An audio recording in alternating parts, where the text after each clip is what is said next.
In 3, 2, 1. Cheers, buddy. Cheers, to the first podcast. Oh, that tastes delicious. That was good. Yeah. I'm really excited to be doing this.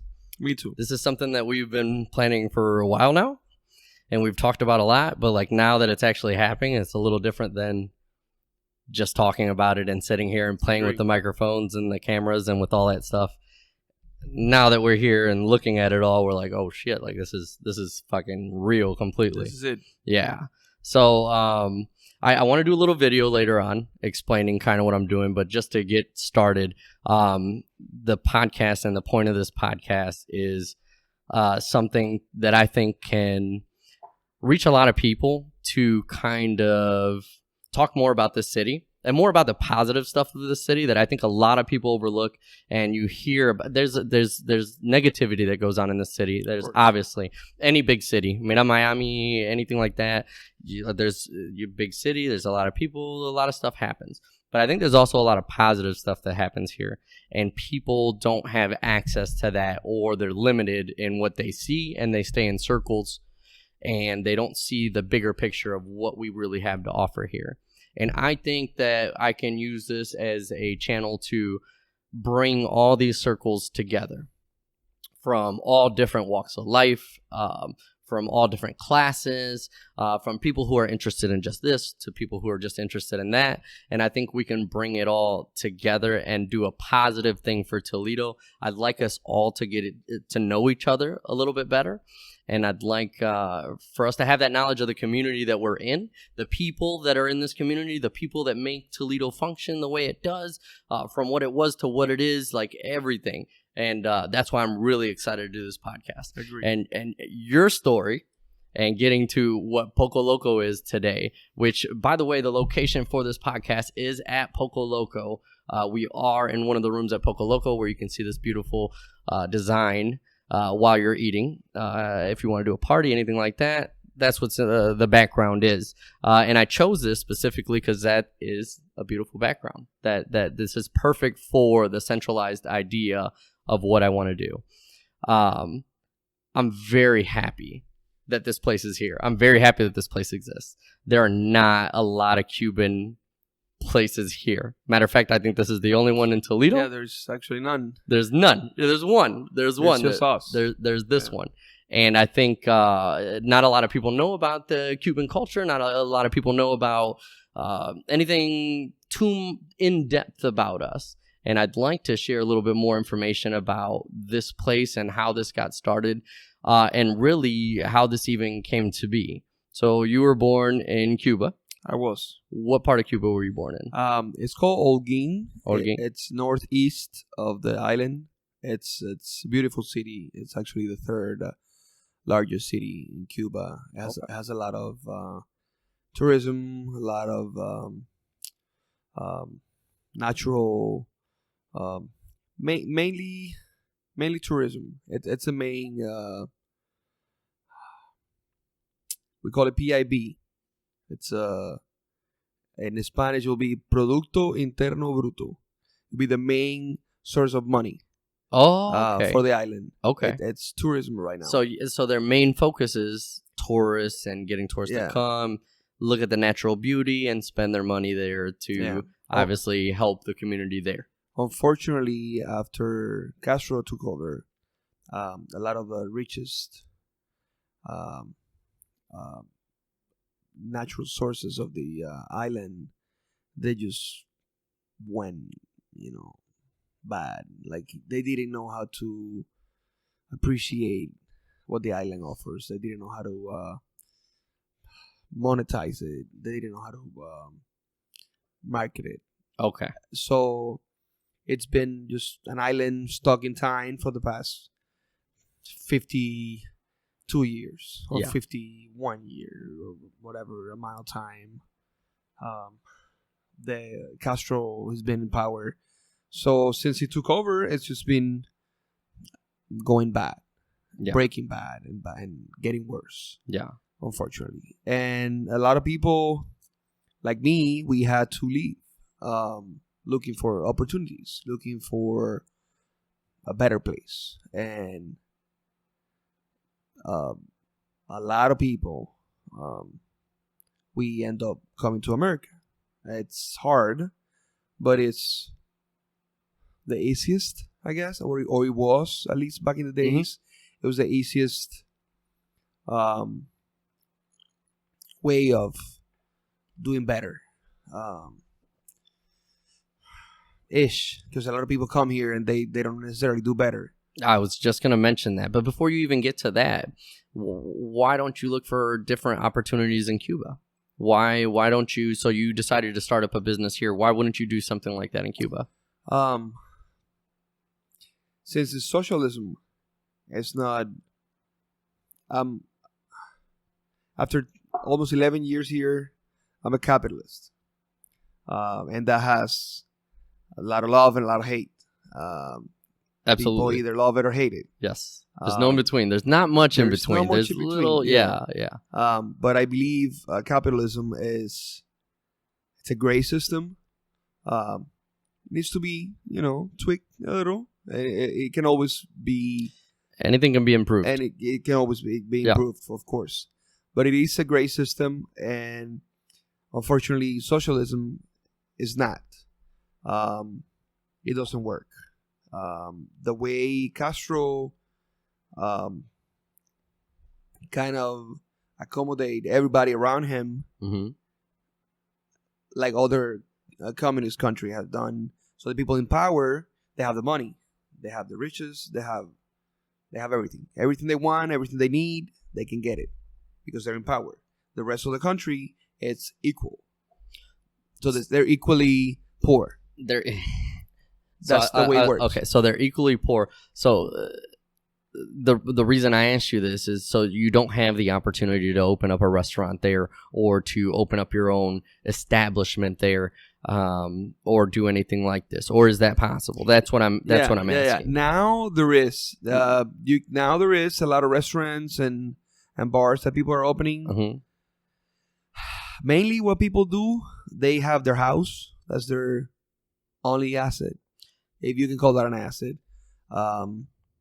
because the government can take it from you if they think you're doing something illegal. Can't the government take anything from you? Everything belongs to the government. I was under the impression even if you opened up your own business or you did something like that, if the business starts to do too good and the government sees it as a prosperity to the country, they can take it from you say this is for the good of the country and pretty much take what you worked for.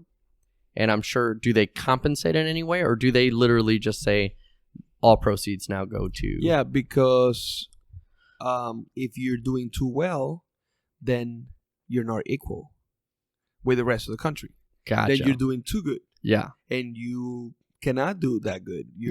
Then it's capitalism. Yeah. But aren't his people doing good? Aren't the people who surround him, they're doing good? So that's the only time that you can now, be in a position. Now he's dead. Yeah. His brother he took over for about 8-10 years. And now there's a president. Now supposedly there's a guy that it's just a puppet. It's just a puppet. That wasn't like it was supposedly an elected official, or was it not even supposedly It was supposedly, because I heard it was, but I don't... Even from before, everybody knew this guy is going to be the new president. Yeah. So the guy was picked to kind of continue. He was trained, and he was there, but he can't do it the same because a lot of things have changed in Cuba. A lot of things have changed for the positive. Yeah. Also, they're in rougher times now. Also, they are. It's a weird. Now they have phones and they got some data. They have internet. They have internet, and you're like, okay, they're doing better. Yeah, there's no food for them to get. So like, it's a weird way that it still balances for them to be oppressed and under control. Because if you control the food in a whole country, you control the people. Like, you control what they can do and what they even have the energy to do or the thought process to do, and it kind of limits that. So you didn't have the opportunity to open up a store or do something like that. Even if you have the chance to open a restaurant in your house, remember, so your house is your only asset.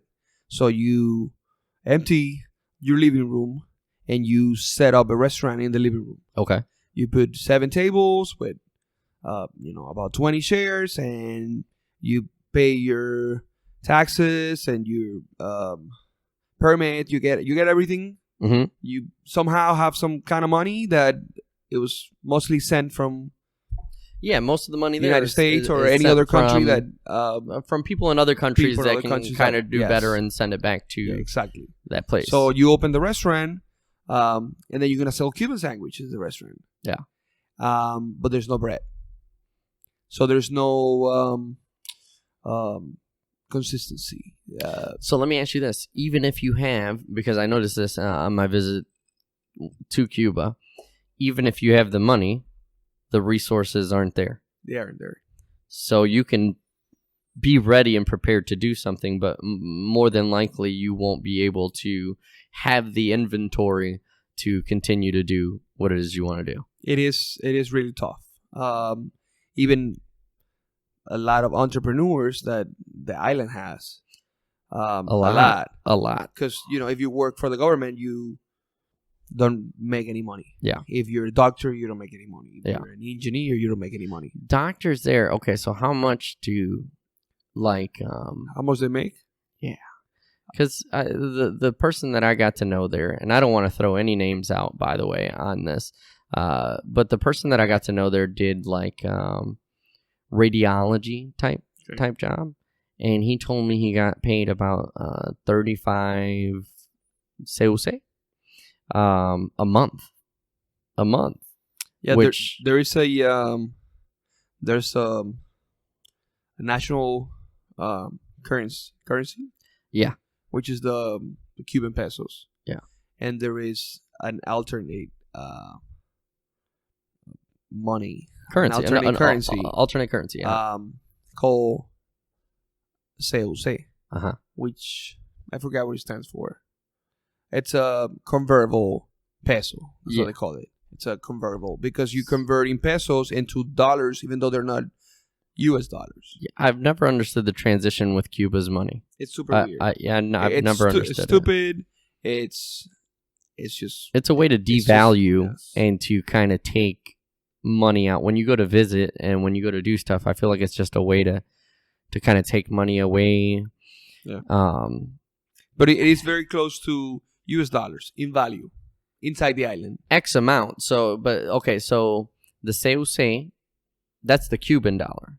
There's another money there. Cuban peso and there's a Cuban dollar. They have two monies there. They have two different monetary values for two different kind of monies that they have there. So they have the CUC, and then what's the other one called? It's a Cuban peso. The Cuban peso. So what does the tourist get? The tourist gets the Cuban peso, right? The tourists get the CUC. The Cuban dollars. The Cuban peso, not the CUC. The CUC is like $1. So $1 American is one CUC. It's about 90 cents. Yeah, okay, so yeah. They're gonna take always. They're gonna take. But the CUC is the most comparable, and then they have the Cuban pesos, which is what is that? Like one CUC is like 25 of those, and that's what with inflation and deflation goes up a little bit, down a little bit. Get paid in pesos. In pesos. So when he told me he gets the 35, he gets that. He gets. Oh, that's in this. In that, because he's converting this to that. Because with the pesos, you go to the store, and you're not allowed to buy anything. Okay. You need to convert it to that. Okay. So you can pay at the store. The 35 that he gets paid for a profession that he obviously had to go to school for, and get trained for, and do that, he gets $35 a month. I may be overshooting that. But it's probably around it's that. Definitely not higher. I think it's lower, but I'm going to overshoot at $35 a month that he's getting to do something like that. And that is a profession.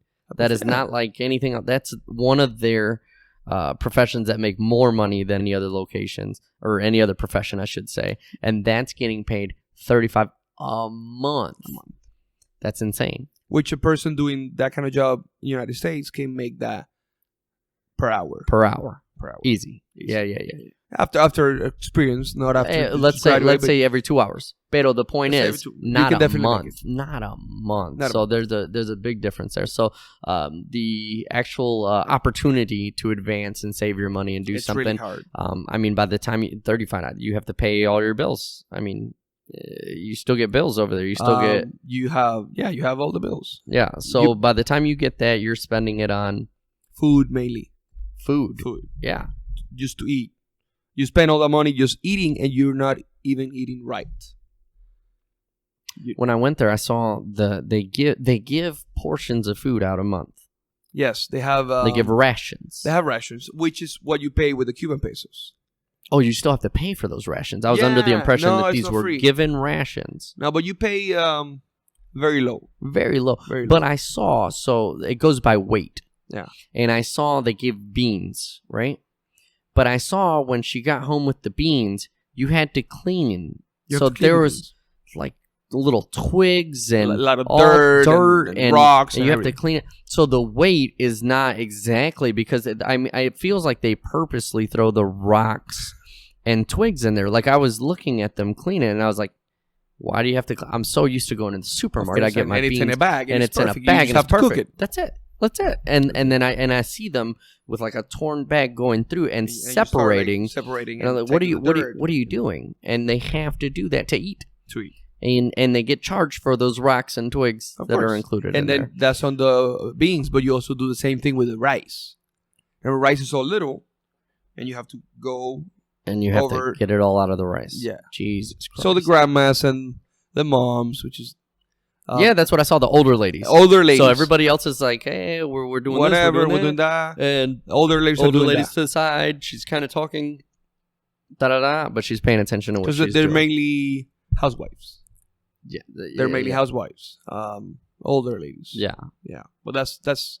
So even if you come out with the money somehow and you open a restaurant in your living room, there's no warranty of anything. So there's nothing warranty. Yeah, that's even without a location, without anything. That's just trying to do something like an entrepreneur and start a business out of the house. How old were you when you decided that you didn't want to live there anymore? I was 18. 18? I was 18. I finished. I graduate as it'll be the equivalent of an associate in science for accounting. We're at 18. At 18. But that you're talking at 18, you graduated with something college level there? Yeah. So you can. So the high school there is a little different than here. Okay. High school here, you start at 9th grade. Okay. Which is sophomore, junior. No, you're freshman. Freshman sophomore, year, junior, senior. And senior. Your freshman year, it's like 9th grade, right? Yes. So over there, at 9th grade, you finish middle school. That you start at 7th grade. Middle school goes from 7th to 9th. Okay. 3 years. Okay. Here it goes from 6th to 8th. 6th to 8th. So it's still 3 years. Yeah. But it's from 7 to 9. Yeah. After that, then you go to high school. Okay. From 10 to 12. Okay. You can go to a high school that's mainly intern. You're going to be living on campus somewhere. Kind of like a college. Yeah, I was going to say, different. So their high school is more... college. They're very well prepared. Well, now, not as much, but in my years. This was 2003. Okay. Maybe 2. Yeah. 2, 3. I don't know why that sounds so far away. We're 2020, but like... I graduated in 2005, and like now it's 2020, and it makes me feel weird. Yeah. To say back it's then, 15 years ago. Back then, things have changed a lot back then. Anyway, sorry. Go ahead. So, yeah, you go to the high school, or you don't want to go and leave on campus, 5-10 miles from your home. You can go to a... it's like a kind of like a technical school, but it's not a technical school because the Well, at least the one I went, it's accounting. I feel like you're trying to like tell me that it's like a school specific to something, like Yes. like a vocational school would be like a trade school. Like, okay, you're going to go to school for this, and you spend more time on that than you do on the rest of the stuff. So is that what we're? Yeah, instead of going to the high school, normal high school, which is 10 miles from the house, the closest. Okay. Then you can go to that vocational school. Yeah. But the one I went is to be an accountant. So it's not a vocational school like here. Like you go to, be a carpenter or a plumber. Yeah. Not that extremity of it, but to that. To that extent. Yeah, similar to that. Gotcha.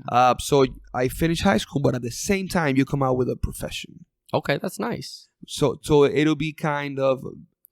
When you go to high school here and you take college level classes, it'll be the closest. Yeah, and you can do that here. You can go to high school and take college courses, and you get college credits while you're in high school, and which is fucking fantastic here. The problem with that there is, what the fuck does that get you? No. So if you come out with your profession and you get a job, like I said, the guy doing radiology, I could make $30 a month. $30 a month.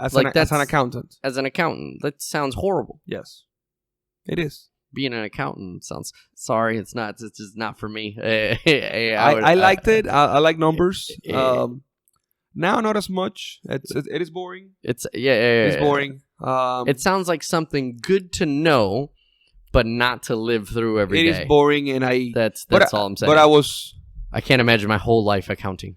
My whole life doing that. Now, when it comes to a business, there's a lot of accounting that comes into play. So you need that kind of foundation. I mean, it helps. Run something. It helps. I shouldn't say you need, but it you helps. really need it because you can just hire an accountant. It's better to surround yourself with those kind of people. Yeah, a lawyer, an accountant. It's better to pay them while you do whatever it is you want to do. Yeah. But yeah, it does help me over. So my entire career. You were 18. I was 18. I finished school, and my mom was like, "Okay, so you're gonna go to college." You want to go to university now? Yeah. Because I was an A student. Yeah. I was now over there they call it a golden title, something like that. It's like one of the best titles in the school. I was the 11th. I was among the best students. I was number 11 from 400 students. I was the 11th. Okay. In grades. So I was a really good student. The principals list is what they have here. Okay. So like you make the principal, and I'm talking high school here. Okay, how does it work? So they have the principals list. They have the top 100 students. Okay. And you can fall anywhere. Like the top 10, you made the principals list, and you get to do whatever. But it just shows that you. So I was there. I was number 11. Okay, very nice. Out of a class of. Well, it was. Are the classes bigger there, smaller there? It's about 30 students. 30 students. But total, so like your class would be more than that, right? Your class wouldn't be like you were 11 out of 30? Or were you 11 out of... I was 11 out of 400. Okay, so very similar to our high school numbers here. Okay, so So my whole year, when everybody graduates, it was about close to 500 people. Okay. And I was the 11th. Very nice. Number 11. Very fucking nice. It was fine. Yeah. So you graduated, your mom said, okay, so college. What are you going to do? You going to go to college? Yeah. I'm like, no. Well, why not? You're super smart. You need to do this. You need to do that. What do you want to do? Yeah. I want to go to the United States. But why? My dad was here. He came in 1998. And he was doing okay. He was working. He came here. He bought a car. He had a job. He moved to an apartment. From my perspective, here, in Cuba, he was doing great. Okay, here is great. Yeah, no, he was doing okay there. For me in Cuba. Yeah. Like I saw him like, wow, he was doing very well. Yes. Like, if I stay in Cuba and I finish college, another 4 or 5 years, and then I can be an actual accountant instead of just an associate in science. Yeah. Or I could go for... And then in how many years could you have a car? Probably never. That's what I'm saying. So even doing okay here is better than doing excellent in Cuba. If I save those $30-$40, a month, I never spent a dime. If let's pretend I did that, I will save $40 a month for a whole year, for 10 years. If you could afford to not eat and not pay your bills, right? That's hypothetically is what you're not living. You just get paid and put the money away. And put the money away. You can get a car in how many years? Never. No. Maybe 10. You spend 10 years, you still don't have enough money. Starve to death first. Yeah. So it was and I really wanted a car. Yeah. You know, I was 18. You want a car? You want a car. I want to go party. Hey, what is taxi? What is it? But even taxi costs. What was it? Walking. I assume a lot of walking in the bus. A lot of walking. Buses are packed in Cuba. Yeah. Those buses are like you fit in right here. Just slide in. People right. Yeah. Behind you and in front of you. In front of you, and you're just like, okay. I guess we're all just together on this. Yeah. Don't get so close. Yeah. I didn't do a lot of buses. Just a few times. I had a scooter. I was one of the few that I could afford. Nice. Because my dad was here. Yeah. So he would send money every once in a while. And I saved that money. Or I saved some of that. Yeah. Every time I had a chance. And I ended up buying a scooter. Which cost me like $400. Jesus Christ. Was this a golden scooter? What did this scooter have? Was this a motorized? We're talking about a motorized. Are we talking about a moped? Or are we talking about a scooter? Like what kind of scooter? We're talking a little. Yeah, like a moped. Like a little moped. Like a moped. Okay. With 2 speeds. Ooh, fancy. Oh, yeah. But what I actually did, which was my first take as an entrepreneur, I bought one for $220 US, the equivalent. Okay. When I was 16 years old. I was 16 years old and I bought that one for $222, I believe it was. Okay. And then I fixed it. I kind of flip it. I fixed it. I painted it. I made it look nice. This took me like 2-3 years to do that. Yeah. Maybe 2. Okay. Maybe 2 years. I was using it. Yeah, but I was using it in the meantime. But I kind of like made it look nice and sold it for $500.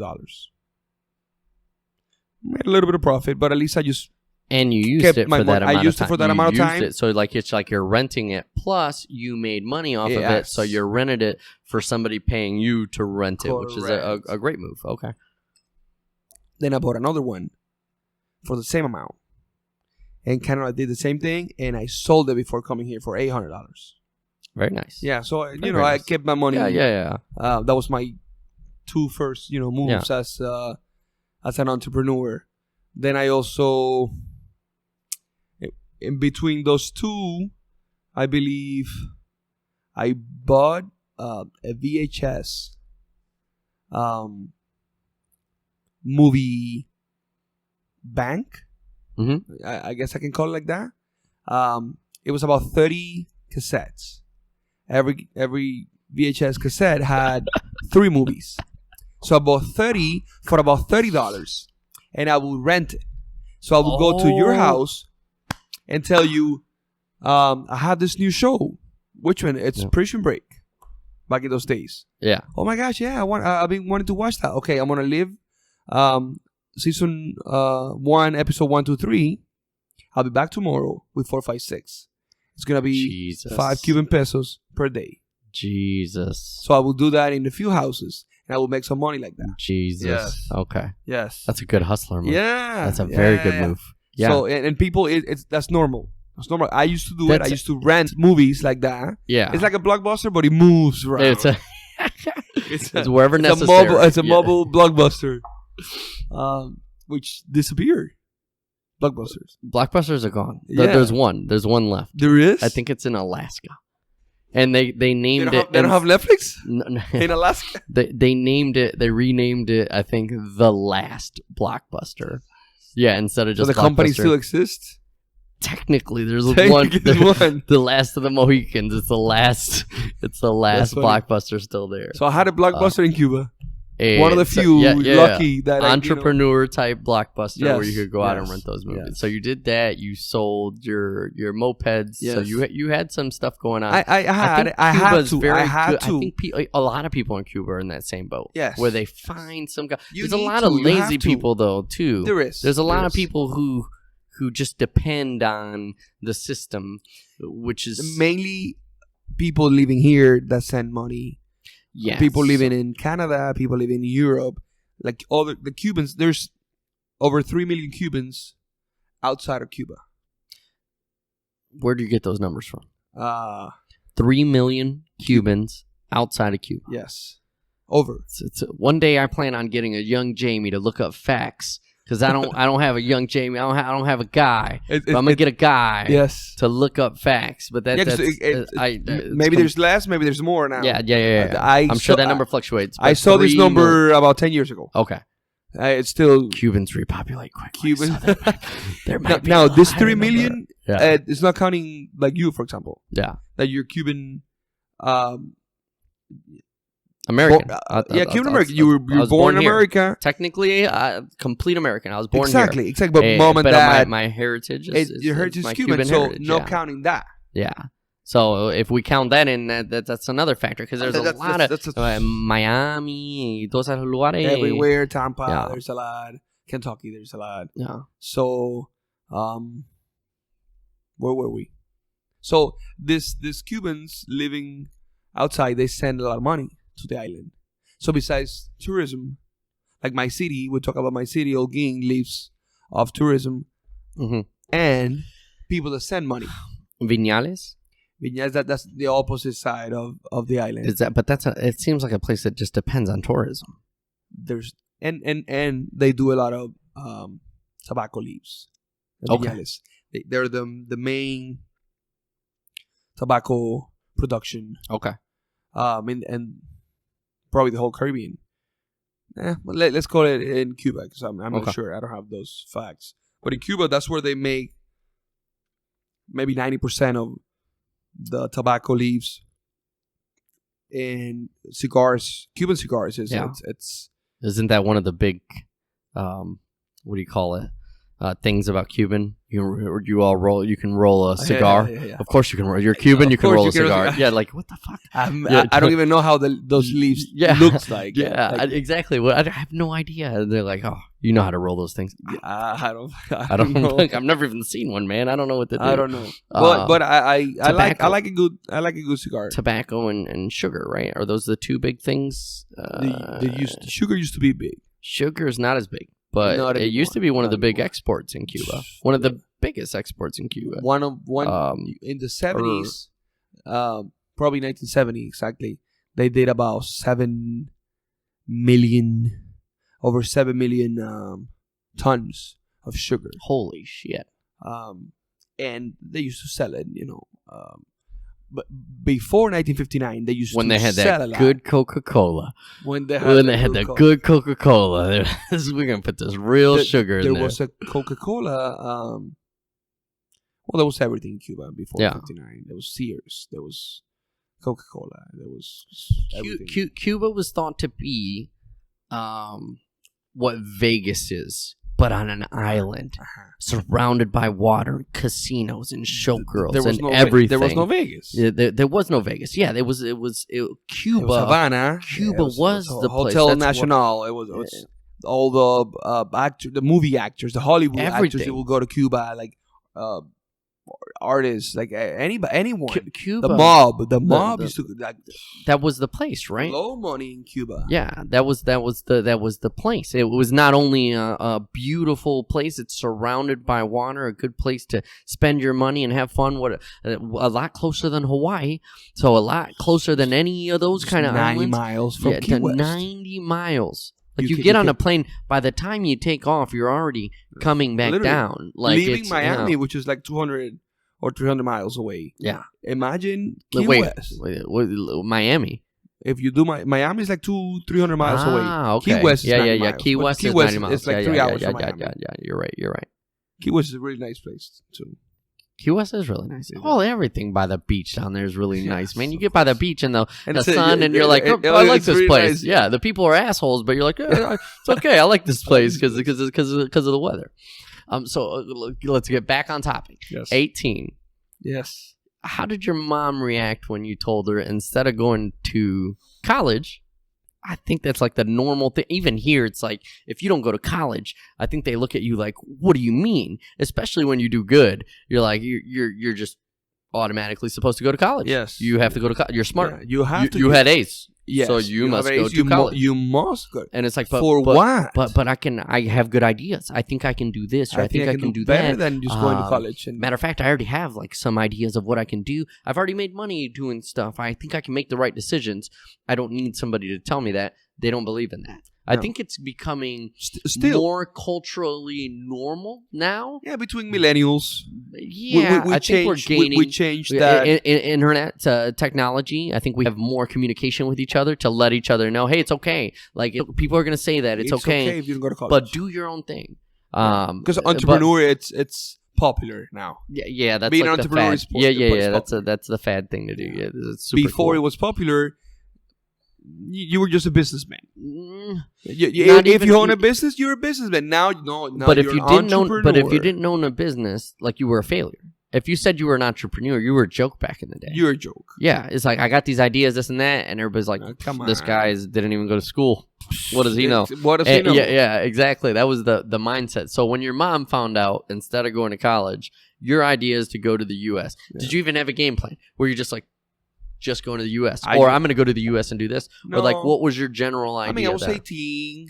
I used to watch a lot of movies and shows, and mainly U.S. movies and shows. I watched some Cuban shows, and they're not that great. I'd rather watch the U.S. shows. Of course. I did watch a lot of Cuban stuff back in the days, and I liked it. I still, they talk a lot about the culture. They talk a lot about.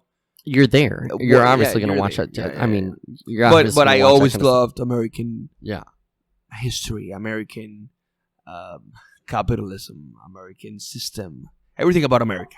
And the movies show that a lot. The movies show that a lot. The big cities, the nice cars. Yeah. You're like, oh shit, what the fuck am I doing here? I want to be there. I want to be there. I want to be there.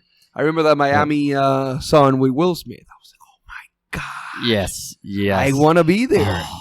Welcome to Miami. Bienvenidos a Miami. And you're like, oh, Jesus. I want to be there. South Beach. And, oh, my gosh. Yeah. New York. I was always like a fan of New York. Yeah. One of my main dreams was I want to visit New York.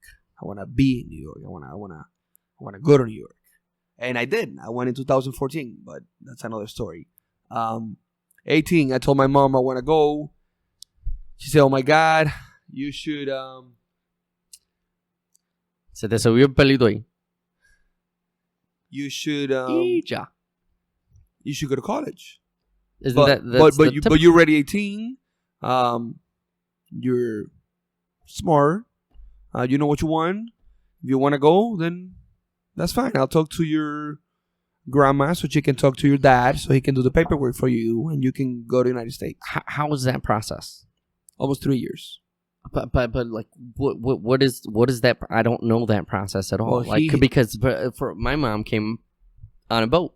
Uh-huh. That's the process that I know.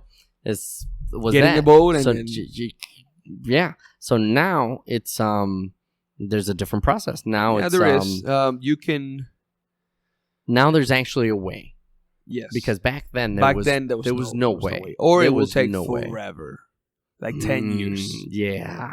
Because my grandpa and came that was very in rare. 1989. Yeah.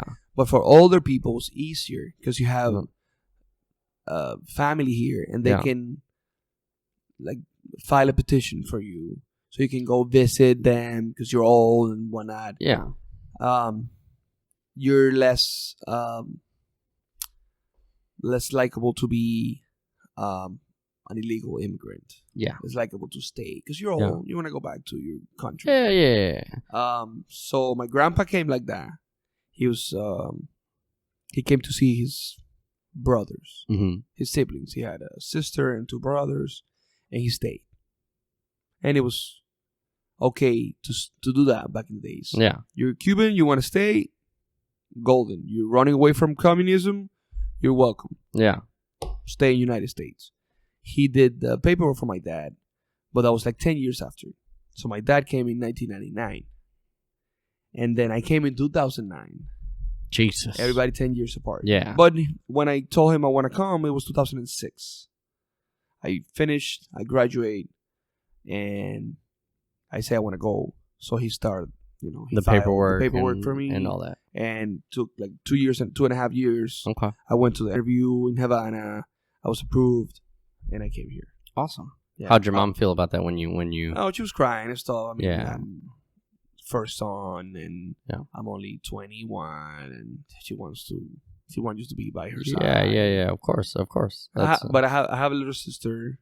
She's 21 now. She was only 11, maybe 10 back That's then. rough. That's rough to leave all that. Yeah. Oh, it is. And then who did you have here? My dad.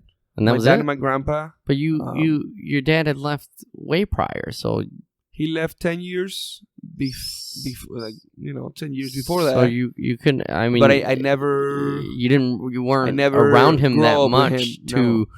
That's what I'm saying. They got divorced so I was 6 months old. You came here to see someone that you haven't even known that to have an opportunity, and you left behind your mom, your sister, everybody that you knew. Rough.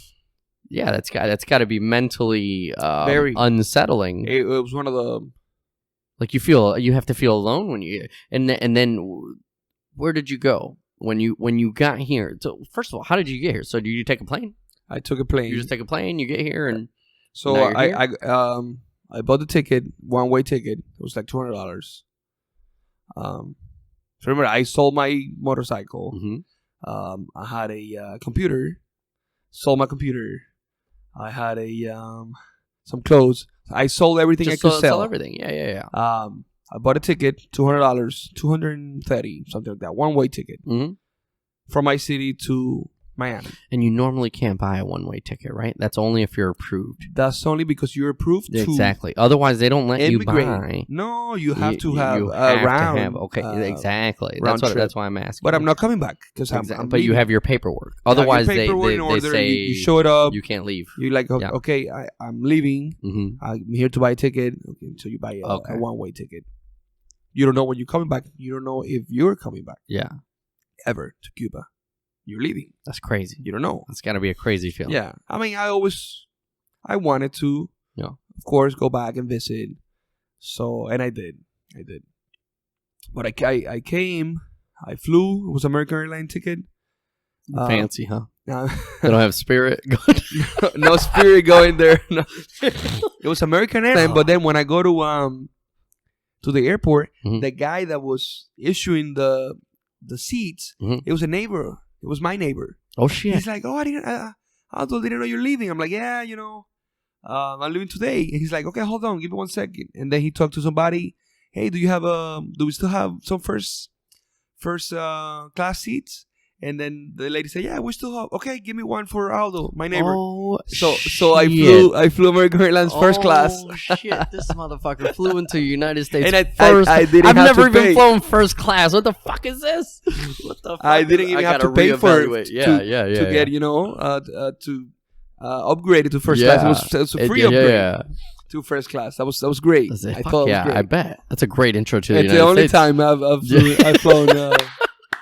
First class. Yeah. So to Miami, I assume. To Miami. I assume that's the shortest Miami flight. International Airport. Yeah. It was okay. So 55 minutes. So it's like we're taking off. We're getting there. The weather is exactly the same as when we left. The difference between the airport in Cuba and the airport in Miami is fucking phenomenal. Yes. I was so happy. I loved my trip to Cuba, and I loved seeing everything and experiencing it from the perspective of the people there. It wasn't like a touristy visit. Yeah. It was with people there. And you still have family. And it was great.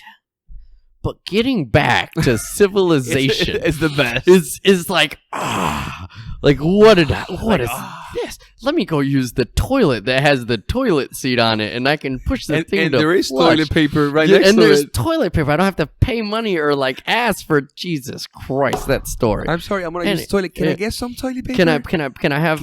Can I purchase some toilet paper from you? Oh, I'll tip you for some toilet paper. That's literally how it works. So there's a lady responsible to cleaning the toilets, using like those kind of places like the airport. The story of when I went to Cuba and how I'm not used to anything that goes on there is if you have to use the public restroom, there's usually a person sitting outside, and the person sitting outside will have a little, what is it, like a little tray? She has a little tray for tips. And you put your and she has a toilet paper roll. And she has a toilet paper roll sitting there. And so I don't know. So I'm going to tell you what I don't know first. Is I don't know this whole process, and I really got to go to the bathroom. In Cuba, if you drink their water or anything that's kind of bad, if you're not used to that, it will mess up your stomach. If it's not bottled water. Yeah, no, their bottled water is dry, man. Even the bottled water. It's a whole nother story, man. Even the bottled water. I gotta use the bathroom, man. So like I run, and I run all the way to the toilet, and there's no toilet paper in there, and I was like, what the fuck? And my buddy who I was with, I won't mention names, my buddy is like, no, you got to get toilet paper out front. So I run back out front, and I go to get the toilet paper, and I don't realize you have to leave a tip for the toilet paper. And so I leave a tip for the toilet paper, and I grab it, and I go to run in because I got to go. And my buddy grabs my arm, and he pulls me right back, and he's like, no, you can't take the whole roll. You gotta take a little bit. I was like, how do I know how much I need? He was like, you don't. No, just kind of like, So I grabbed some rolls and I ran, and I was like, all right, whatever. So anyways, that was the situation in Cuba. So getting back to the U.S., where I can just sit down in peace in the air conditioning and use the toilet was one of the best feelings in the world. So for you, who has been over there your whole life, and now you come here, now there's toilet paper for everyone. You're like, oh, these people are rich. They got toilet paper for everybody. And different kinds of, even the cheap toilet paper is like, oh my god, better than nothing. So that had to be.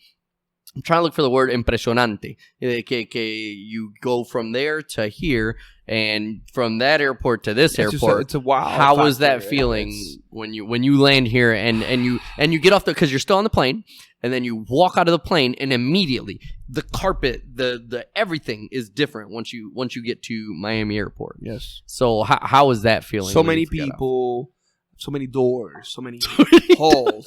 So many windows, so many everything, the high ceilings, computers everywhere. Yeah.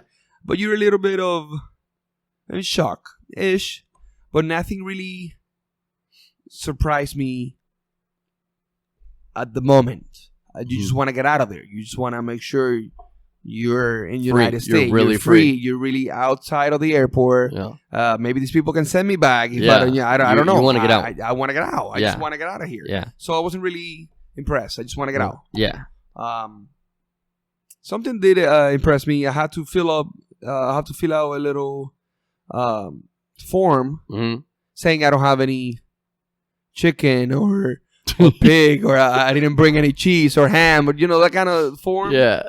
And there's a pen with a little chain to a little something. Yeah. There's a pen here, a pen there, a pen. There's pen everywhere. And I'm like, okay, nobody takes this home with them? Like, what's going on? There's pens everywhere. That's crazy. It's normal here. You have to. Can I borrow your pen? Yeah. And they watch you. Oh yeah. Give that pen back. I need that pen back. That's the only one I have. That's the only one. They won't give me another one. They won't give me another one if I lose that one. I'm going to have to buy it myself. No, everyone steals pens here. That's why they have them on the chains to begin with. They'll still steal it from the fucking chains. Not as bad now, but but there's pens everywhere here. So that's what that's the one thing that was. That's the one thing that's like, okay, this is cool. That's hilarious. Fill out this easily. Everything is so much. Serious listening to us. Jesus. Everything's listening. Everything's been listened to. We're talking into a microphone that's going to go on the internet. Everything is listening to us. it's so much easy life. People think it's hard. Our life is so hard in the United States. It's so difficult, and we struggle. And no, it's so much easy. It's a lot easier than third world countries. Like uncomparable. Well, I think it's hard to appreciate something that you've lived in your whole life. Yeah. So like you're used to the circumstances, and it's not that great, and you see other places that are better, and you're like, oh wow, I wish I was there. You lived in one of those places, and you dealt with those circumstances for X amount of years of your life, 18 years of your life. Yes. And then you get here. 21. I came here when I was 21. Oh, you came here when you were 21, so not 18. So you started 18, the process when you were 18. Go, but then, yeah. So 21 years of your life was that, and then you got here, and we got pens everywhere. We got pens everywhere. Chain to a little. Yeah. That chain. It's going to be there tomorrow. The chain is more expensive than the pen. So it's like, how there's a chain. How there's a pen chain to the wall. Why would they pay for the chain? Why will they buy a chain for a pen? Because they want to make sure you have it. They want to make sure everybody has a pen. And it's just they just make it easy for you. They just make it easy. And there's this little what's it called? A belt thing to keep everybody in line. Oh yeah. I don't know what that's called, but I know what you're talking about. That thing, so it stretches out, and you put it in, and it's like, oh my God, this is great. So you know that the line's gonna go this way and then that way, and then like in Disney World, when you go to Disney World and Cedar Point, which is more to our right here, right here, Cedar Point. The line's really long. They start making it turn every which way. When nobody's there, all they do is make a straight line, and you walk straight up. If there's a line in Cuba, everybody's just like like everywhere. They're pushing and shoving. Who's the last one? No. Am I behind you? I dare you. I dare you to try to cut somebody off in Cuba. I dare anybody. I'll be here for 35 minutes. They're not gonna take that shit. Yeah, but it's not as organized. So what impressed me the most? So I come here. My family's waiting for me. I get outside. I get out of the airport. They're happy. They're crying. They take pictures. Mm-hmm. My grandpa hasn't seen me since I was 2, 3. Jesus. I didn't know my grandpa. Unrecognizable. You can't be. Until I was 21, I didn't remember. I was 3. Yeah. Or 2. Yeah. You can't. Unrecognizable. Even if you did remember, it wouldn't even be the same person. No, not at all. My grandma was also here. She still lives in Miami. My dad, his ex-girlfriend at the moment. My grandpa's wife. Mm-hmm. All my family I've never ever lived with. Mm-hmm. I've just spent hours in my life with them, just few hours. Yeah. Now everybody's together, and now I'm the sensation. I'm the new person that just came here. Yeah. They're asking same questions. And how's Cuba right now? And where's your family? And where do you buy this nice shirt? And how do you have those nice shoes? And blah blah blah. And how do you afford that? How do you pay for that? How do you like asking questions? What do you buy? Where do you get it? Stuff like that. That seems like the typical questions when you get here. Yeah. Like, how do you have anything? How do you have any? How do you look naked with like a leaf and a feather? How are you not? Yeah, aren't you the Taino that were? What's going on? Yeah. Oh man, the Spaniards took care of you guys. And you're white. And you're white. Yeah. You're not black. You're not. Yeah. You're supposed to be really dark Indian black. Like you're not the right color. You're not burnt for the island. What happened? Like, what's going on? They expect something different from everybody over there. Yeah. So then I arrived, and they take me to their house, which is in Hialeah, Florida. Okay. Hialeah, it's crazy. It is. It's crazy. It is. It's full of Cubans. It's crazy. It's full of Cubans. A lot of Cubans. I lived there for about a year. A lot of Cubans. Yeah. Everybody's Cuban. So it's weird. I'll tell you the truth, because I was born here. I don't really like being around that many fucking Cubans.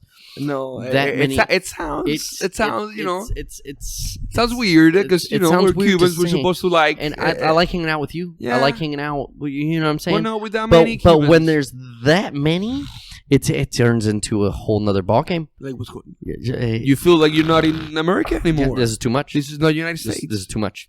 This is too much. So yeah. So it's not such a shock, mm-hmm. even though it is. Yeah. But everybody speaks Spanish, and there's cafecito everywhere, and there's the Cuban pastries, and there's Cuban bread, and there's it's like Cuba, but like improved. It's like an improved Cuba. I like the American version of Cubans better than I like the actual Cuban. Now, to say that, me too. And I want to explain that because you say that, and you're like, "What the fuck? What's going on?" Yeah, they don't have this stuff in Cuba. Come here and get a Cuban sandwich. Fucking delicious. Everything, all the ingredients are fresh. You got meat, you got fresh bread, you got everything just put together. You go to Cuba, you can't get a fucking Cuban sandwich. That shit doesn't exist. That doesn't exist. That doesn't exist. You get a piece of bread with some like mustard on it, and you better be thankful for it. Like that's about it. Like you don't get the stuff that you get here. No, el cafecito. The cafecito aquí. It's cafecito in Miami. It's cafecito here it's going to be... It's not the same in Cuba. It's not the same thing. The Cubans in Miami, they just made Miami and Hialeah, Miami area, Miami-Dade County. Yeah.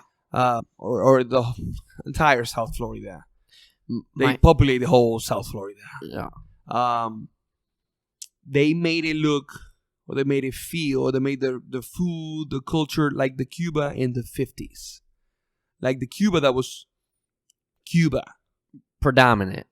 And that was going, that was booming. That was the future. The future. That became the past. Yeah. Yeah. They made it like that. So that's why it is nice. Yeah. Because it's how Cuba used to be in the 50s. Man, I've only ever heard stories and watched some videos of how Cuba used to be. Or you ever watch the movies where they show Cuba like before 1959, yes. And you're like, where the fuck is that place? I want to fucking be there. I went there and it didn't look like that. Yeah, I went. It did not look like nothing like that. The buildings were run down. Yes. Like the cars are really old. The cars are really old. They have some new cars now. They do. The thing about Cuba.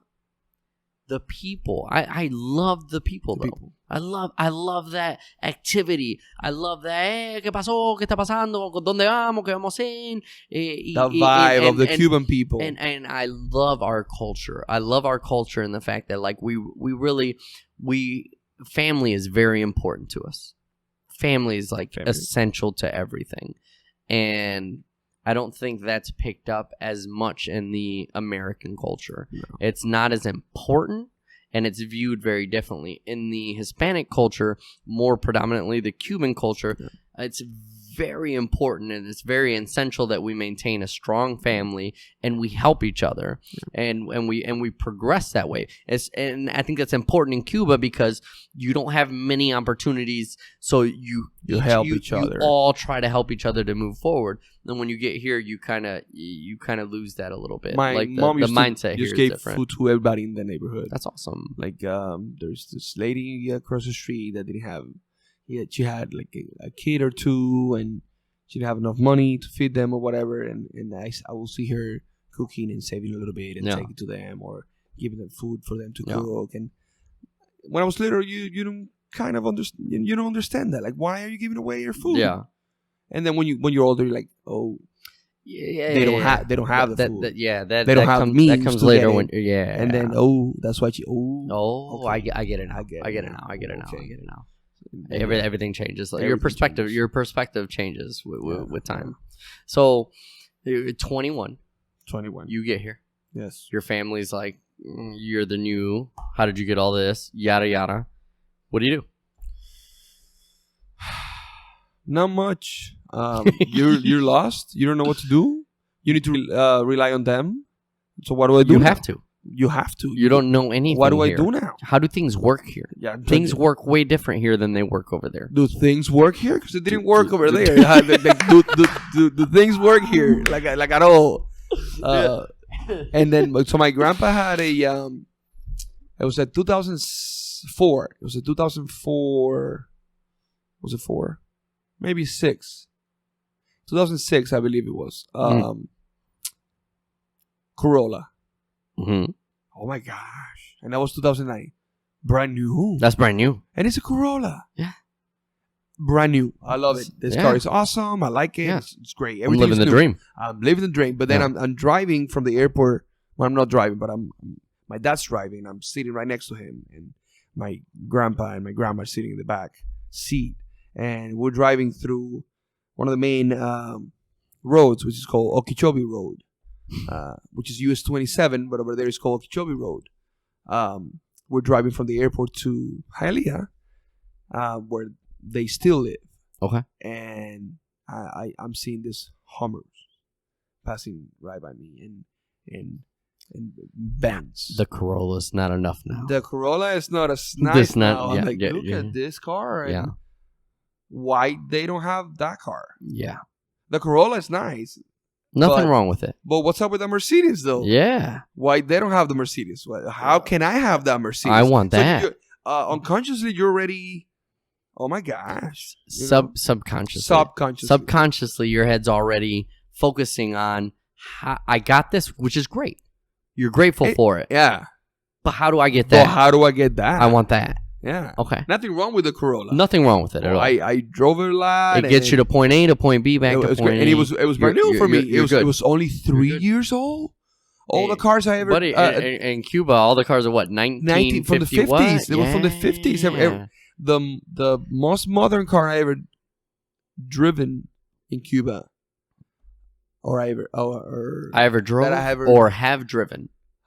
That I have ever driven? Drove, driven. I don't even know. Shit, I see in Cuba, it was a Lada. It's LADA. It's a USSR car, the previous USSR, and it was from the 80s. Holy fuck! That was the closest to a new car that I ever drove. Yeah, the Corolla was a fucking paradise compared to that fucking thing. Yeah, so great. Yeah, but then I'm seeing all those brand new cars. Yeah, driving right by me. I think that's human ambition. Yeah, human ambition. Like we honestly we want to progress, and especially you coming back from not seeing very much to now you have opportunities to see everything. How do I get the opportunity to have that thing? Yeah. Now that I have opportunities, you don't want the low opportunities. What's the best of the best opportunities that I can do? But this is day one. Jesus Christ! I thought this was later on. No, this is day one, and I'm driving from what I'm.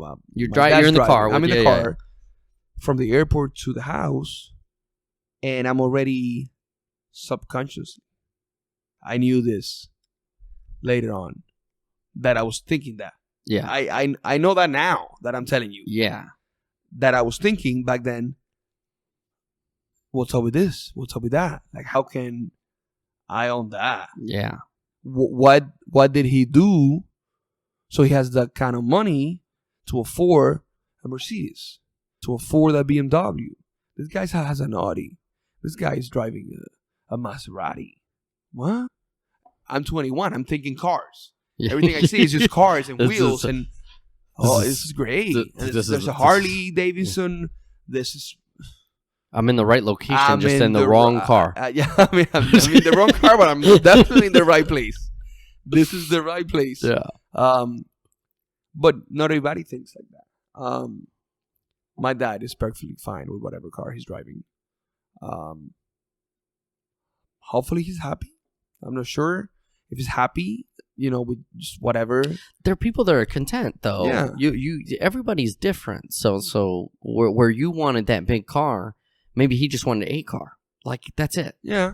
Maybe he had it. Let me save some money. Let me do this here. I just need a car to get me from point A to point B. Yes. So and everybody's perspective is a little bit different. Yeah. Everybody lived a different life. You know what I mean? So maybe their main points, their main focus points are way different than yours. Yeah. Where his is transportation, yours is good transportation, better transportation.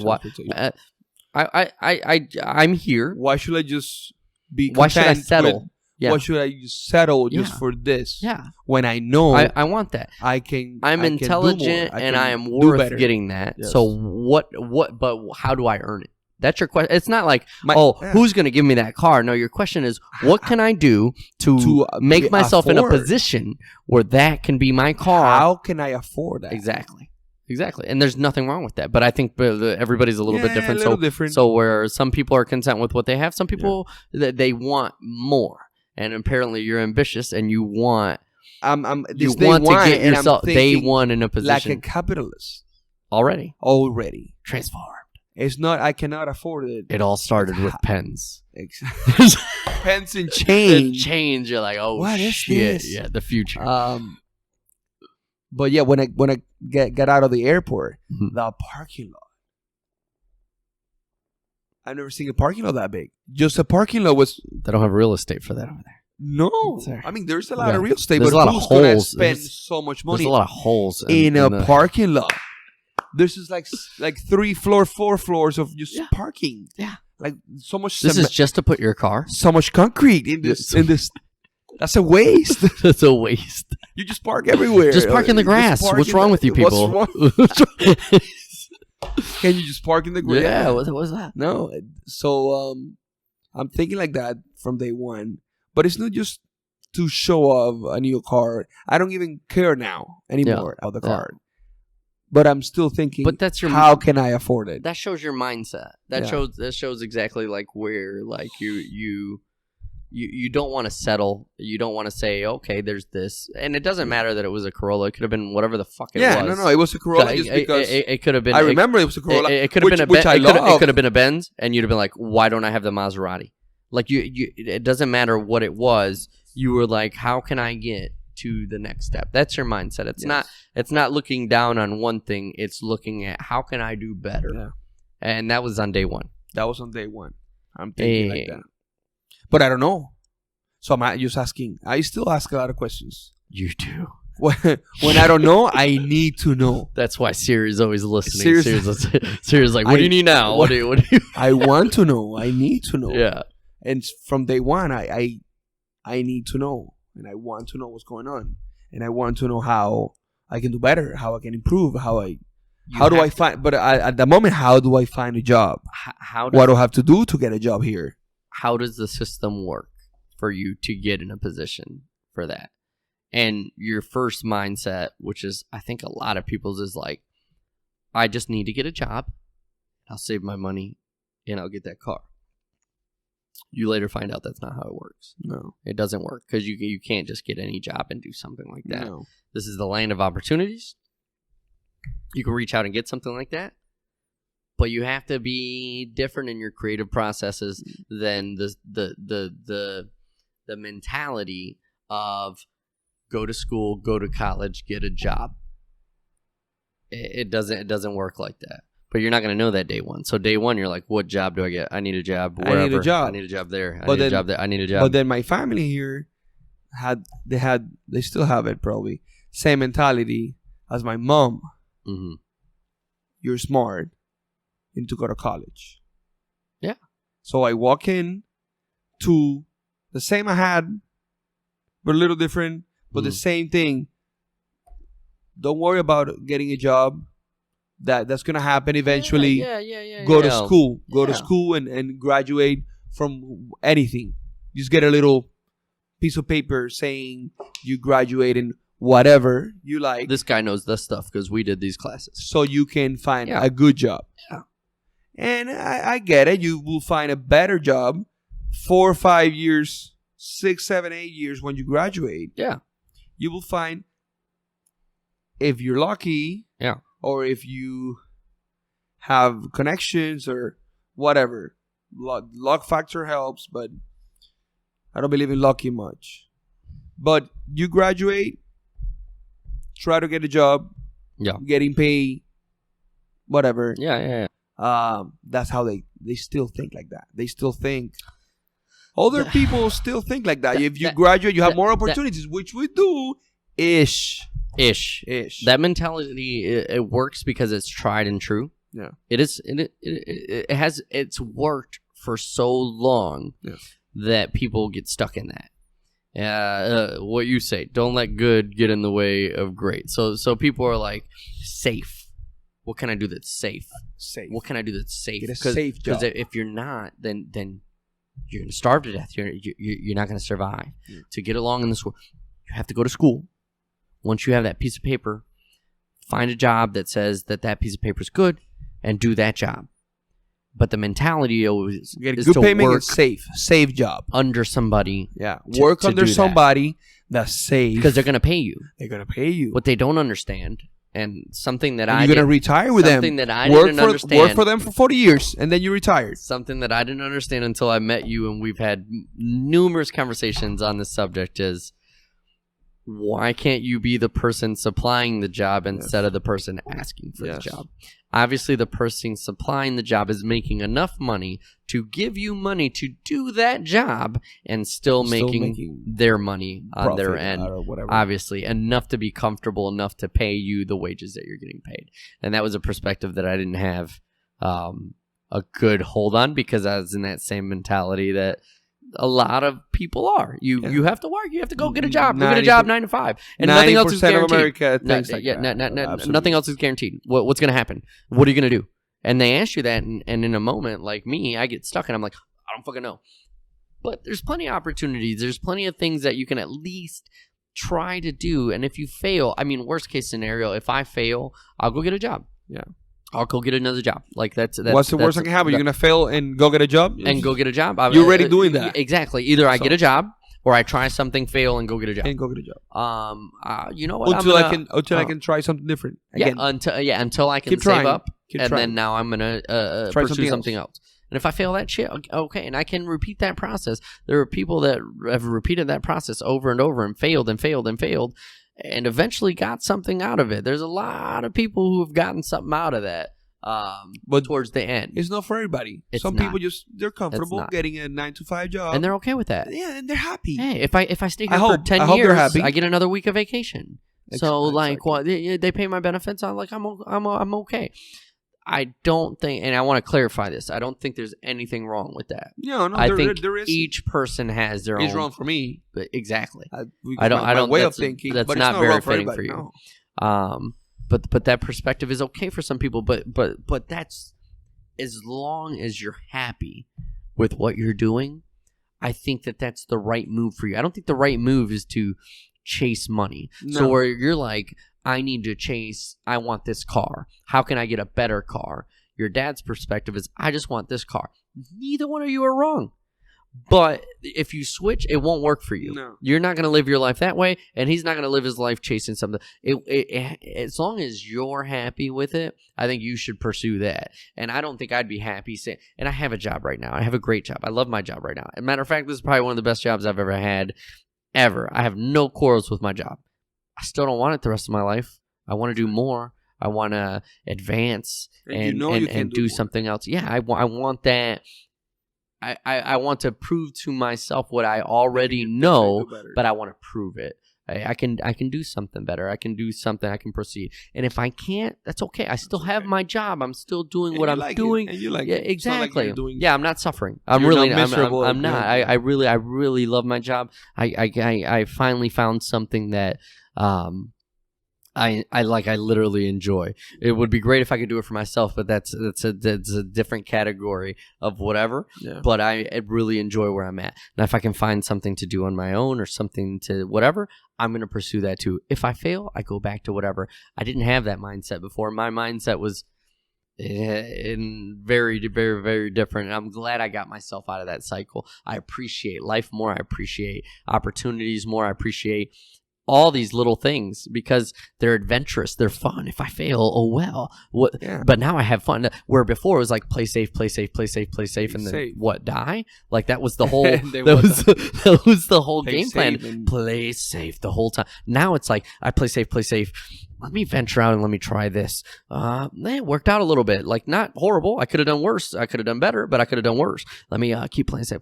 Now let me try this, and that's way more exciting for my life and way better energy, positive vibes. Like there is opportunities out there. I love that. I love that feeling that I have now. I wouldn't have had that beforehand.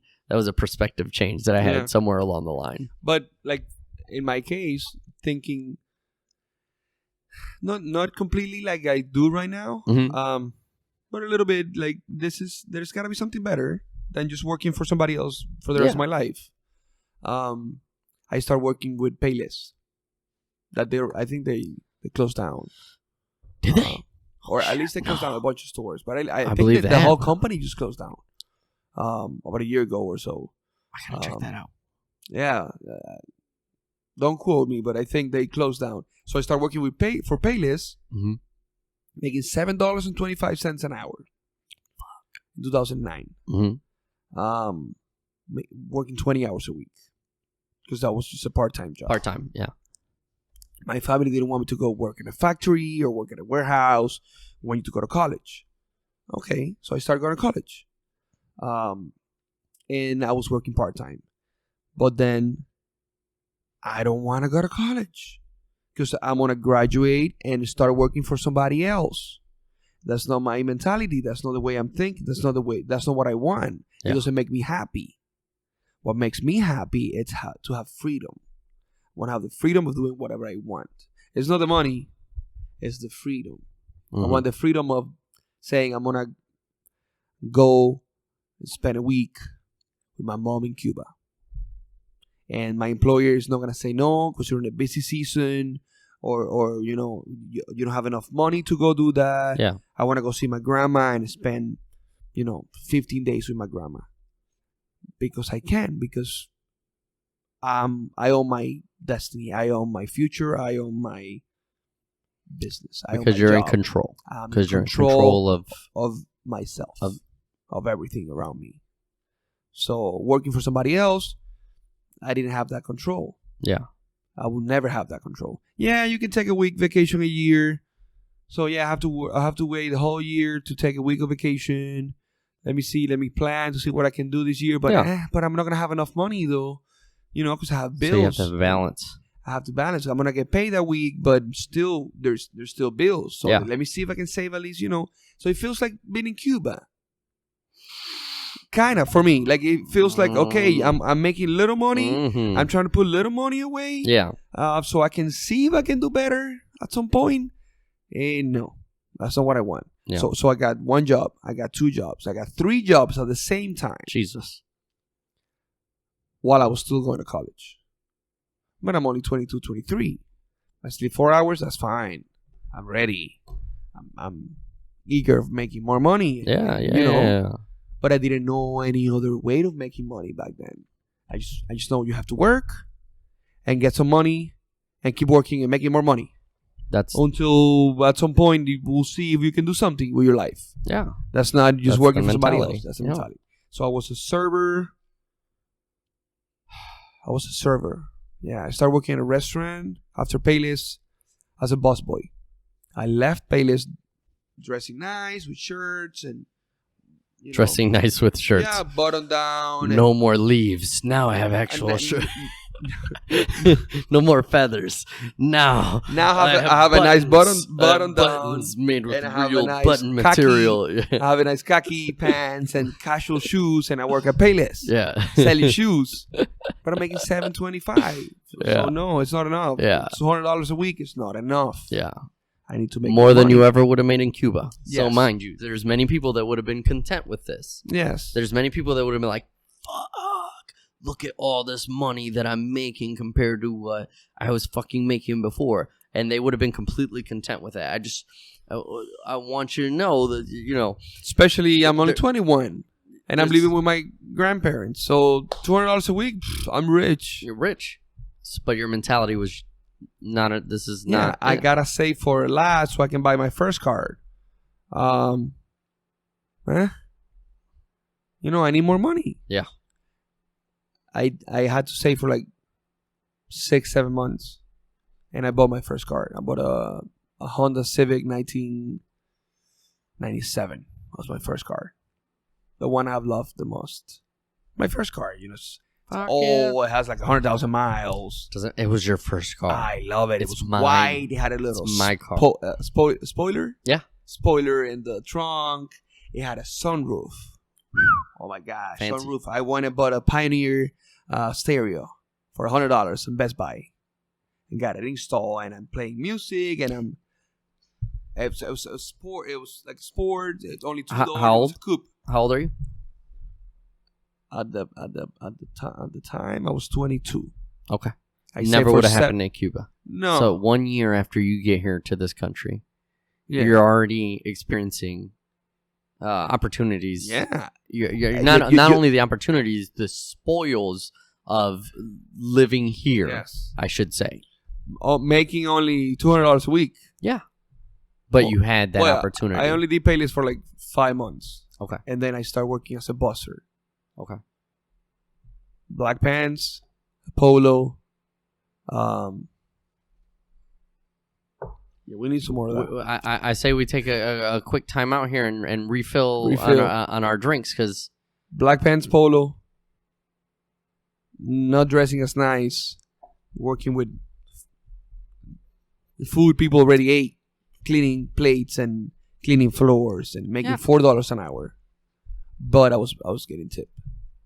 So in one day I was getting tipped $60, $80 from the servers. Very nice. So I can clean their tables and set up their silverware. So in 2-3 days I can make the $200 I was making in 1 week. Yeah. So I'm like, this is already better. Yeah. It doesn't matter what I'm doing. I have to help the dishwasher. I'll clean it. Yeah, I help the dishwasher. I'll get the money. As long as you pay me the money, I'll clean whatever you want me to clean. Clean plates. Yeah. Clean the table. I'm perfectly fine. No. I did that for 3 months. Till I realized the servers, they're tipping me. So I can clean their table. So they're making more money than me. So they got to be making more money if they're tipping you. Yeah. So they're hiring new people for the season. I'm like, let me talk to the manager. Excuse me. I want to be a server. Oh, but you only be here for 3 months. You need to know the menu. Okay, I already know the menu. It was an Italian restaurant. There was like pages and pages of pastas and rigatonis and fettuccines. Is delicious. And what's the stuffed one? Raviolis. Yes. And then there's everything is homemade pastas. Homemade. I'm getting hungry now. I only knew of raviolis out of the can until I ever ate ravioli from a real restaurant. And I was like, holy shit, what the fuck is that stupid shit out of the can? Eating can. Yeah, I was like, what's a brand? You ever had lobster?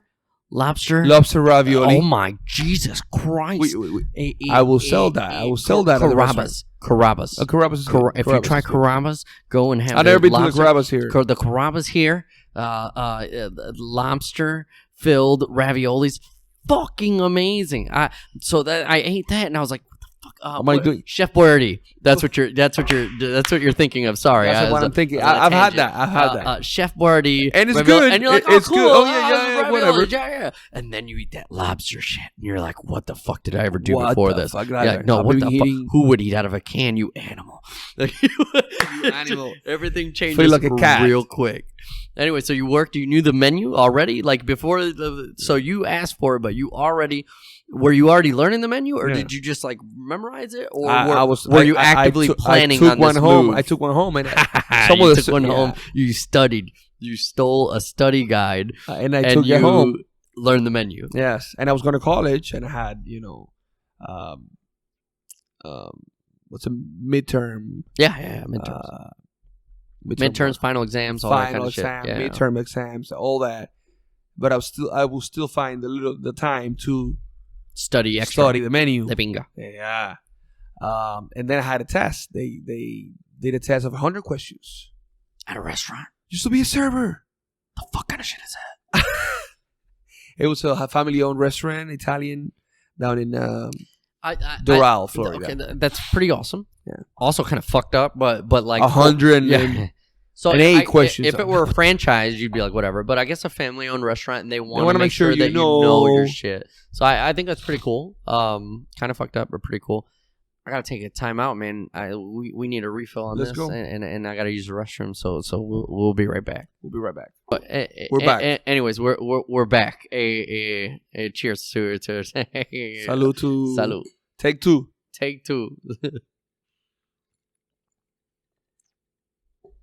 Okay, so where were we at? 18. You're here. New car. Knew that. No. The 21. Excuse me. You're here.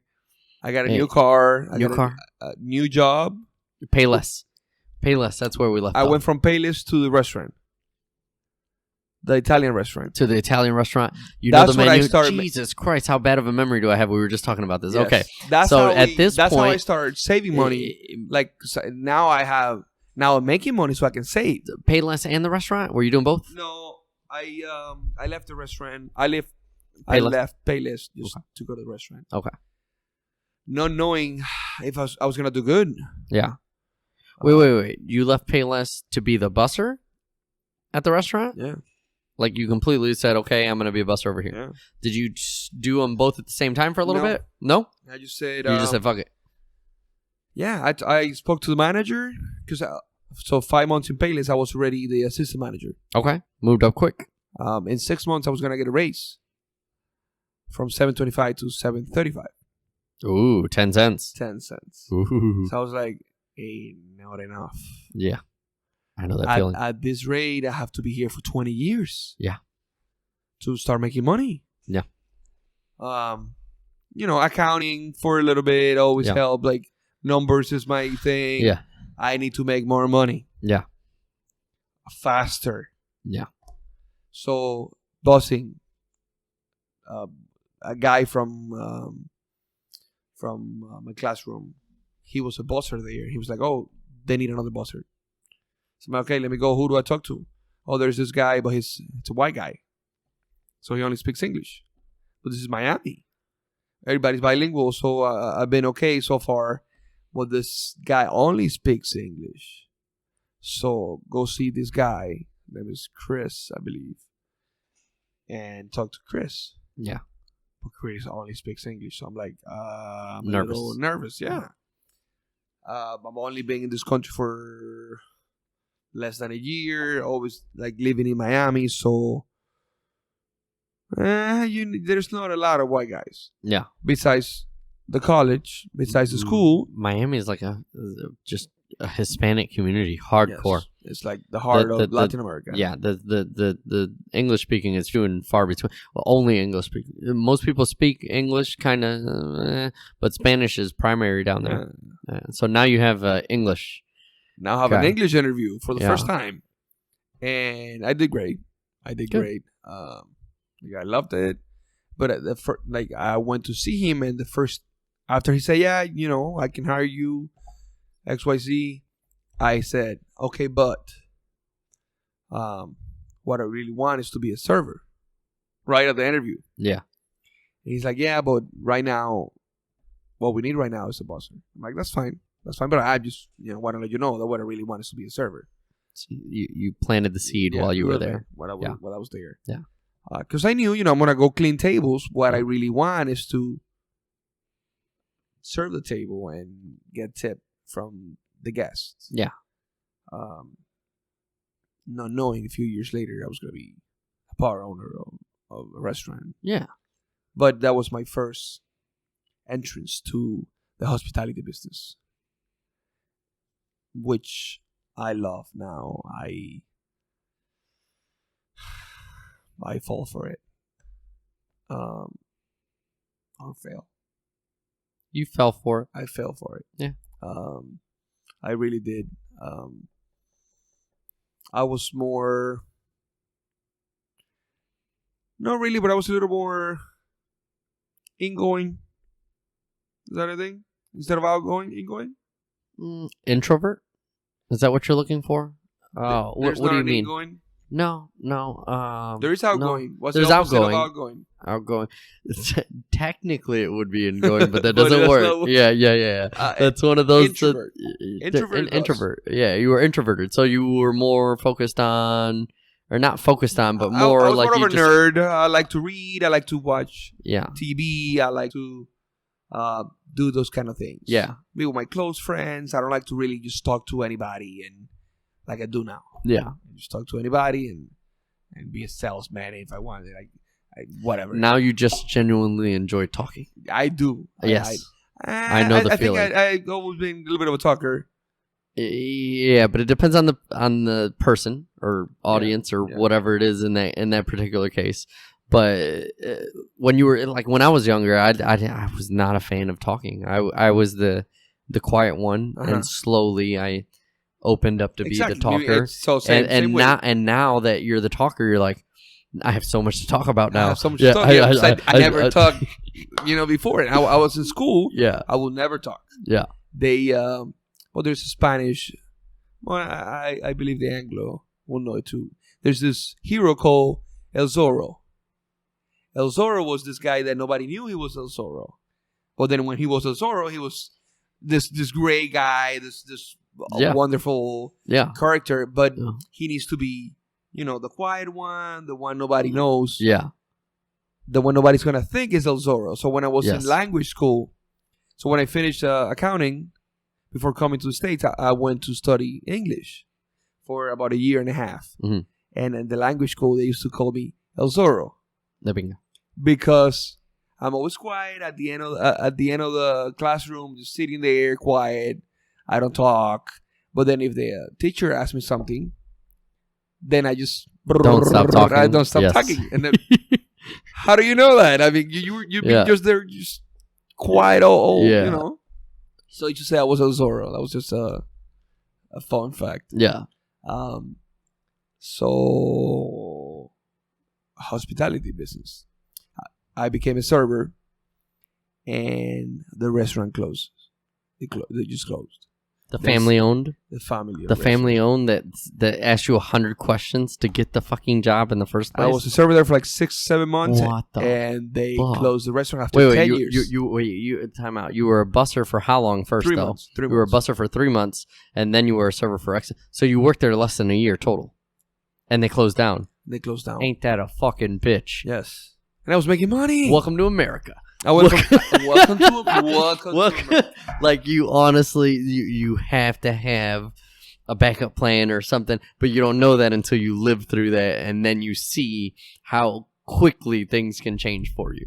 In any fucking business. That's not the hospitality business, by the way. That's just any business. Any fucking business here that can quickly happen. So what the fuck do you feel then? I did go from $200 a week at Payless after taxes to about $400 cash plus a week plus a paycheck every 2 weeks of like $120. So I was making almost $500 after taxes. After tax, I was making almost $500. Fuck yeah! So I big come up. I double that. Yeah, double and then some. In less than 2.5? In less than a year. Yeah, 2.5. Yeah, very nice. And then the restaurant closed. It closed. I went to open the one morning. It was a Thursday morning. I was supposed to be there at 10, but I'm not great at timing, so I'm there at 10. For those of you who don't know this man, he's not very good at timing. He runs on his own time. Yes. It's very different than other people's time. Yeah, it is. It runs on Cuban time. I'm running in Cuban time. He runs on Cuban time. It's a little bit behind everybody else's time. He will make it. That's a guarantee. I'll make it for sure. He'll make it. I wouldn't miss anything. The question is, there's a lot going on at all times, and yeah. Yes. So I make it like a 10:10. And the guy that was going to open with me, the other server, he got there like you, 10 minutes before 10. 10 minutes before, because I'm the early guy. And then he calls me at 2 to 10. He's like, hey, I think these people are closing the restaurant. I'm like, what? I'm driving. I'm almost there. Well, when I say almost, I'm like 10 minutes away. I didn't say literally, that this was 10 years ago, and I was already, doing this. And he said, yeah, there's a sign on the door that says, we're going to close the restaurant. Like, for good. But that's a fucked up way for the employees to find out. It was Valentine's Day, 2010. It was a Tuesday, I believe. I was off on a Wednesday. And when I went to open Thursday, we're going to close. Holy fuck. So, yeah, America. Welcome to America. They said, we're going to close. That's it. Jesus. You can go and apply for, Oh, thank you. Unemployment, but Like they're closing down. So they just closed down. They probably had like 20, 30 employees. What are your thoughts? What do you? Before that, I already got a part-time job at a hotel. It was Howard Johnson Hotel. Before this happened, a few months before that, I got a part-time job just on the weekends as a banquet server at a Howard Johnson Hotel that had this banquet hall, and they do quinces, which is when the Hispanic girl turns 15, the parents celebrate a big party. They call it quinces for Anglo speakers. Yeah, just to give a background, I'm sure pretty much most people know all this, but most people think that that's particular to Mexican people and la quinceañera. They don't know that that's a bigger Hispanic culture thing, and it's a big thing to all of us and to celebrate it's that. Like Sweet 16.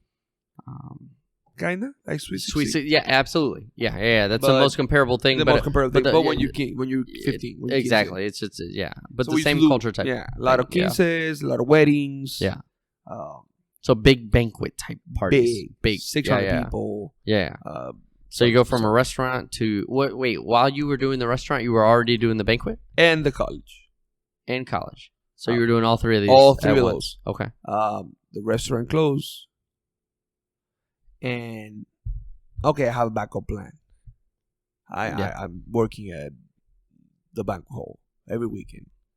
So I go back, I work that weekend, and I say, the restaurant closed. And the guy was like, oh, you want more shifts? Well, I have it for you. I'm like, okay, I thought I was going to chill for a little bit, but I guess not. Fuck it. No, I want to work. I want to make money. Fuck it. So I start getting more shift there. I start working the restaurant of the hotel as a server in the breakfast shift. Okay. Terrible. I was miserable. It sounds for like terrible. 7 months. I had to be there at 5 a.m. That's not your shift at all. No. We open at 6. You go to sleep at 5 a.m. Yes, exactly. Yeah. And I finished like at 2. So, as you can imagine, there's a lot of free time here. Yeah. I need another job. Yeah. And I got another job. I heard a noise. Me too. What was that? I don't know. It is recording, isn't it? Yeah. Oh, it's just a little sound. I got a little. It's a little notification. Okay, so we're good. We're still good. We're golden. I got another job at the hotel across the street, which was a Ramada Inn, as a server in the night shift. Now I'm getting word. What is this noise? Hold on. I have to look at this. Go noise. check that. Free up some storage by doing this, that, and this. We'll find out later how much storage this is using. And maybe I'll delete some stuff. But for now, we're good. Yeah.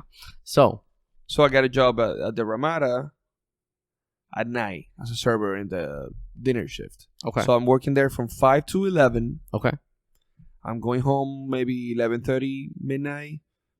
Take a shower, go to sleep for a little bit. Yeah. Wake up, go to work at 5. And the days that I'm not doing this is because I go to school at 8 a.m. On Mondays, Wednesdays, and Fridays, I will go to school from 8 till noon. And then I have some lab and some other stuff. And then go back to work at 5. And then the next day, go to do the breakfast. So I'm doing these 2 jobs. And I'm doing the school. But it's not enough. Because I get presented the opportunity of working at another banquet type place. That's only when they need me. Only when they say, hey, we need you for this weekend. Can you do it? I'm like, yeah. It sounds like you're getting caught in a cycle. Yeah. It sounds like you're getting caught in that cycle. So I have a 3rd job now. And I'm going to college. So you're at 4 activities, 3 jobs, 1 school. So now I'm wearing off. Yeah. So I was like, okay, college is not going to do it. It's just, I'm not interested anymore. I'm going to finish school in 5-6 years. Because at this rate, I'm not going to be able to keep going to school full time. I want to keep working and making money because I want to move and live on my own. Yeah. Good plans. Yeah. And I dropped college. I realized I was making as much money as I was going to make 4 years ahead of doing college.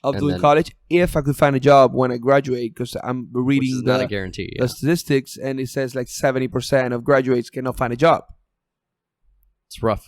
It is. So I'm like, no, I'm making enough money now. I mean, I'm working a lot. Yeah. But I'm making enough money. So screw it. So I dropped college after a year and a half, couple of years. Less than 2 years, yeah. Like a year and a half. So after doing all this, I meet Carell. Carell works with me at the Howard Johnson. We're both doing the banquet server thing. Okay. That's what I met Carell. And that's what I wanted to get into. That's where you met him at. I met Carell, and we get along, but he realizes he wants to leave. Him and his girlfriend, they leave Miami. Okay. To move to Toledo because he has friends here or something. His brother's coming too. His cousin. They all want to. What I initially want to know is why Toledo? Of all the places you could have opened up a restaurant like this, what was the final thing that was like, let's go to Toledo to open this up?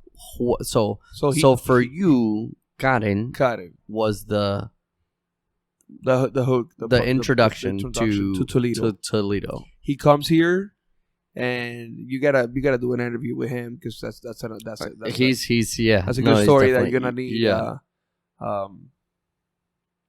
Maybe it's not gonna be as long. I doubt it'll be as long. We talk a lot. Yeah, but we talk a lot. We that's okay. I'm completely okay with that. But it will be a good story. It'll be a really good story. And then he comes here. On his interview, he can definitely say why. I forgot at this point. Okay. He comes here with his cousin, his brother, and his ex-girlfriend, I believe, at the time. This is 2011. Okay. Well, we're really good. We're really close. We have hanged out a couple times. We're cool. Yeah. Yeah. We're good friends. And then he moved here in 2011, I believe. Yeah. And then he starts working at a Mexican restaurant right downtown called San Marcos. Okay. He started working in San Marcos. After a little bit, he started working there. But even like back then, since then, we start talking about there's no Cuban restaurants in Toledo. He told me that. There's no Cuban restaurants in Toledo. We're like, okay, maybe, we can open one. Yeah, whatever. That's a joke. He started working at a Mexican restaurant. He worked there for 3 years. That's San Marcos. But we keep in touch. We talk all the time. He's been to. He went to Miami a couple times. I came here to visit in 2012 for the first time for like a day or two. We used to hang around and whatnot. It was just a short visit. I didn't knew much. He didn't. I didn't know much around. He didn't know much around, so we didn't do much. It was August. I thought it was perfect weather. It was nice town. The people were very nice.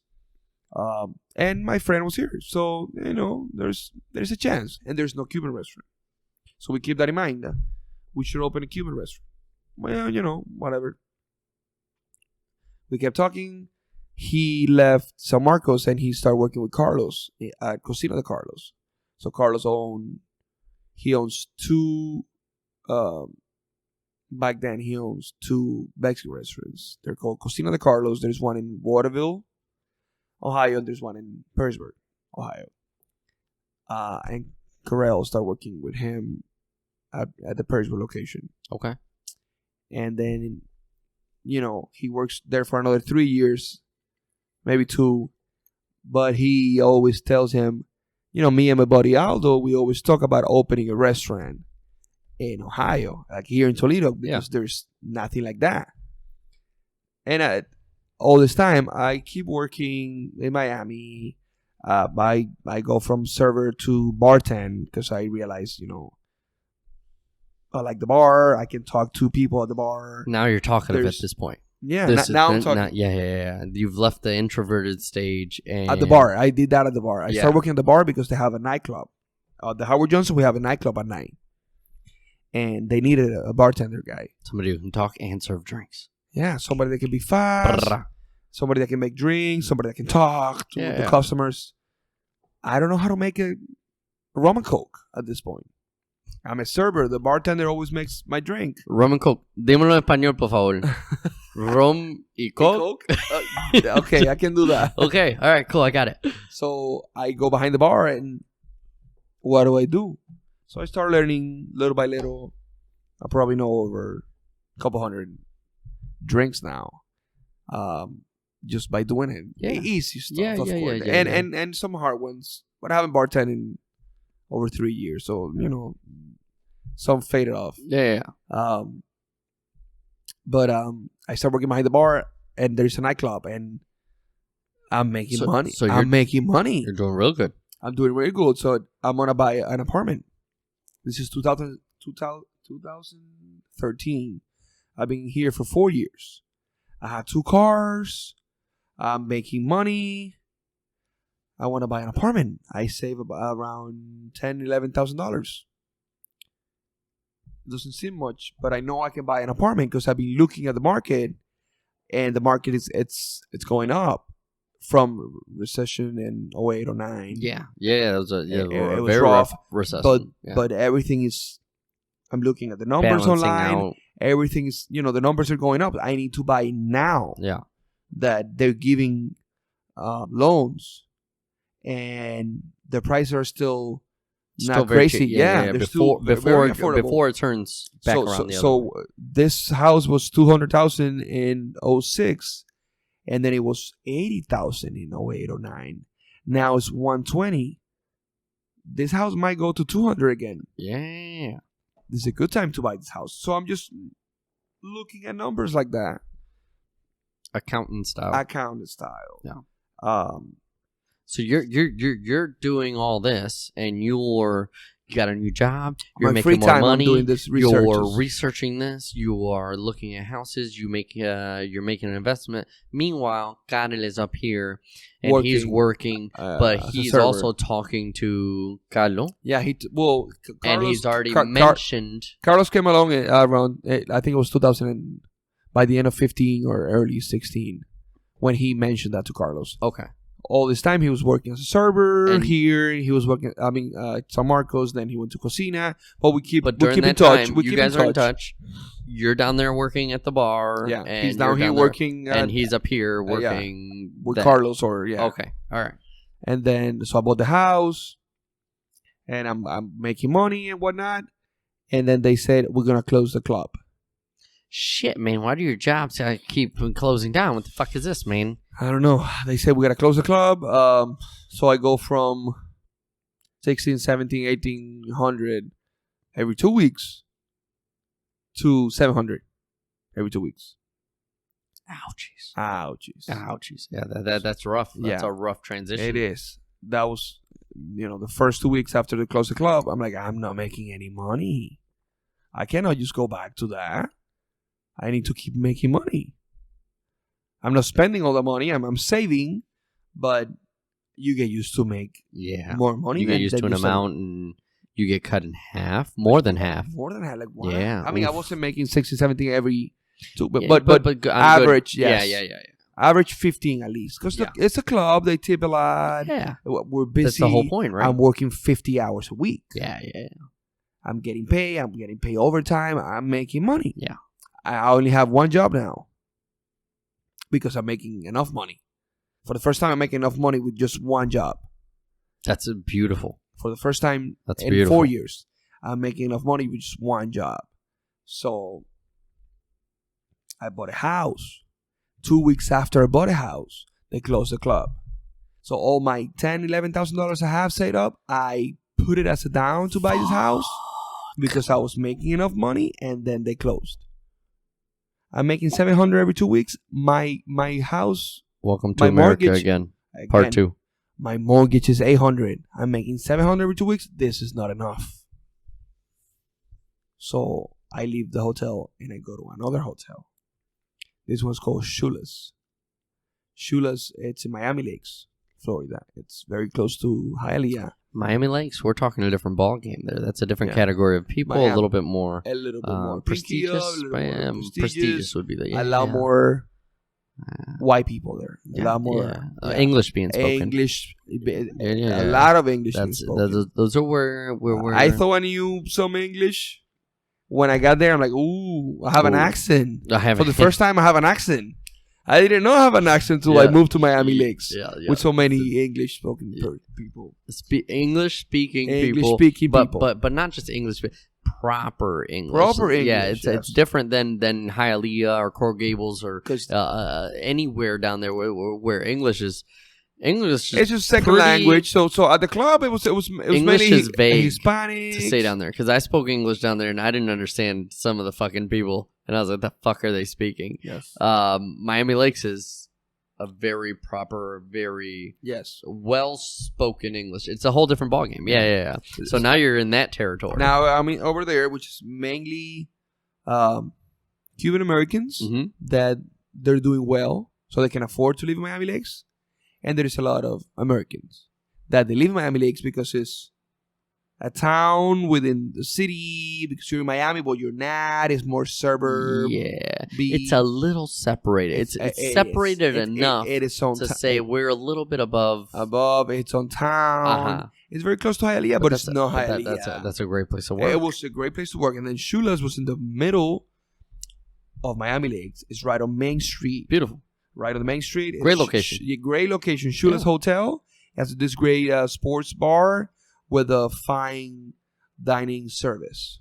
Very nice. That's all you need. Very nice. Drinks with some food. That's it. Yes. Not too much. Just drinks with some food. Yeah. Very nice. It's a steakhouse. Nice. It's very nice steaks, burgers. So I'm learning a lot about. I come from 2 other hotels, an Italian restaurant. And then I'm going to an American, real American, real steakhouse, and mashed potatoes and baked potatoes and real American food, real American people. I'm getting hungry. We're getting hungry after the pastas. Now steaks and I know. We keep talking about too much food. Yes, I'm learning a lot, and then we have a lot of wines, $17-18 glasses of wine. What? And I'm selling those wine, and I'm explaining to you. That's how much it is for a bottle. Literally. Literally. Yeah.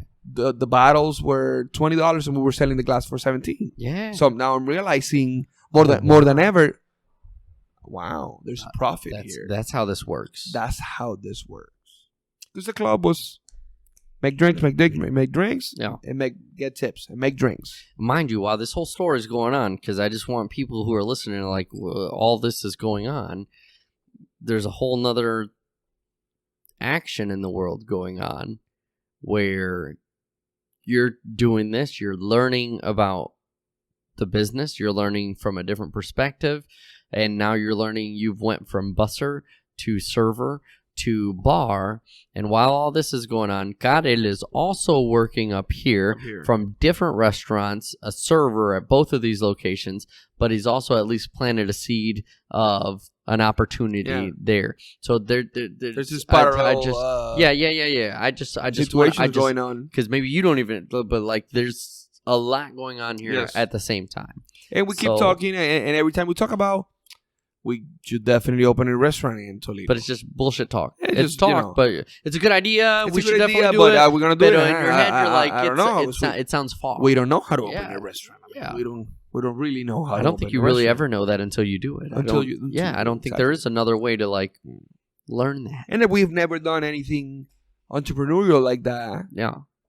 In the States, which is that's more, you're gonna put all your money there. That's scary. What if you don't do it right? What if you don't succeed? What if? Yeah, a lot of what ifs. And then, so I'm working there. I'm learning a lot. I did that for another 3 years. In between that, Carlos finally tell Terrell that, okay, how about that Cuban restaurant you told me about? What's going on there? And then Carlos said, "Oh yeah, we always talk about Cuban restaurant because there's really no Cuban food here, and Cuban food is so good, and blah blah blah, and this and that, and we can definitely do it." And Carlos said, "Okay, I'm interested." And then he said, "Oh, but my buddy Aldo he's been working in restaurants for a longer time. He's the one that actually knows. He has an idea of what we can do." Mm-hmm. And he's like, "Okay, let's go to Miami." Carlos is like, "Let's go to Miami. This is early 2016. Let's meet Aldo. Let's ask Aldo what's the idea that he has. And let's go check some Cuban restaurants there. Because I don't really know what Cuban food is." Okay. Carlos says that. And Carlos is a foodie. He likes food and restaurants. Obviously, yeah. His dad has had restaurants before him. And so that's something I didn't know. Yeah, his dad has restaurants. That's another person I'd like to get on the show later on. I'll have a conversation with him about that because his story sounds very interesting. It is. And his story is like the origin story for how all these other things kind of happen. So I'd like to get that input. So his dad, I don't know the whole background story, but his dad had restaurants before. He came alone. He has opened a few restaurants. And then he nailed it with Cocina de Carlos in Perrysburg. He really does good. He has a really good concept. People love it. He introduces vegan Mexican food. What is that? What? Vegan Mexican? At the right time. I think the right time. The timing was very crucial on that. Yeah, people are getting very conscious about vegan and healthy and gluten-free. And he has some options. And he's getting a lot of attention. He's getting people going there. He's making money. He opened another restaurant in Waterville. So let's go to Miami and meet Aldo. So I took both of them to a few restaurants there. I show them what the idea I had. That was kind of fast but fresh Cuban food. Mm-hmm. We can do something small. It's not gonna take a lot of money. Blah blah blah. Yeah. So he said, "Okay, come meet me in a week or two." I think it was in a week in Chicago. So I'm gonna drive there with Carell. If you can fly to Chicago, this is March 2016. If you can fly to Chicago on the same day, this is like a week before the actual trip happened. Meet us at Chicago. I want to show you a restaurant in Chicago that's called Cafecito. Really good restaurant in Chicago, small. That's the same idea you're telling me. That if you like it, then maybe we can do that in Toledo. Okay. Similar, concept. So he already had an idea in mind. He had something. He didn't, but he had a generalized idea of. He'd been to that place. Okay. That's the only place he's ever been to that sells Cuban food. So when I told him the idea, he said, "Okay, I've been to a Cuban place that they do that. It's called Cafecito." I'm like, "Okay, that's exactly what we need." I like the name Cafecito, by the way. It's great. It's great. They opened one. Now they have 3 or 4 in nice. Chicago area. Very nice. Like around the Loop. Very nice. They're doing really good. If you have the opportunity to go to Chicago, you should try it. So I fly to Chicago for the first time. Never been to Chicago. I take the train. The little... I forgot how they call the train in Chicago. It's not a subway, but it's not a subway. It's God dang, it's not a metro either. It's I forgot the name. I take it from the airport all the way to downtown. It's March, a little cold. It's exciting. So we're going to Cafecito and we're talking, and then we drive back to Toledo. We go to Cocina de Carlos. He showed me his restaurant, both of the restaurants, and then we said, "Okay, are we sure we're going to do this?" "Yes, I'm completely sure. I'm looking for..." So while that's going on, I'm getting a divorce. Jesus. I'm getting divorced. I got married in 2010. I had a girlfriend in Cuba when I came here. We were in love. So I went back to Cuba and we got married. all that's going on at the same time that the whole story is going on. All that's going on. There's a lot of gears in motion for everything. That has to be rough on the mental state of mind to be risking all your money on one thing while you're also in the process of probably losing a lot of money, to put it lightly, and something else aside from personal, anguish that you're feeling at that time, and Karel on his own adventure, for you to for those things to all line up. Yes. It's a lot, and mentally it's a lot. Very. So I'm getting a divorce, but we have this project, and this is out of Miami, which I've already been there for a few years, and it's very expensive in Miami. I'm doing good. I'm making at the other hotel. I'm making as much money as I was making before, maybe even more. I'm doing really good. I'm the bar supervisor now. I'm making more per hour, plus I'm making tips. I'm doing great. So things are going good for you. There's no reason for you to walk away from that. No, not at all. I could just, keep pursuing my career like that, working for somebody else, making more money that I was going to make if I opened a small Cuban restaurant in Toledo. But I didn't care about that. I care about doing my own thing, opening my own business, and running my own place, and try to, at this point, I'm kind of living the American dream, but not for me. I have a house, I have a nice car, I have a nice job. That's the American dream? American dream. That's the American dream. Not for me. I want to own my destiny. I want to own my life. I want to be the one in control. Yeah. So it might not work. The worst that can happen, I come back to Miami. Go back and get a job. I get a job. And start working again. I have a lot of experience now. Yeah. I can definitely get a job making close to the same. Maybe I lost a couple of years of my life. It was a great experience. Experience is more important than anything. I'll save more money again. I'll do it. I'll start over again. I'll do something else at some point. That's the worst that can happen. I'm 29 at the moment. 28. At that moment, by the way, ladies and gentlemen, he is right not now, 29. not at this moment. He is not 29 years old. At that moment, he was 29 years old. Just want to clarify that. I'm 29 back then. And I was like, why not? I'm almost 30. I don't want to be behind the bar the rest of your life. The rest of my life. I was getting into management. I was getting into management, which is what I wanted at the moment.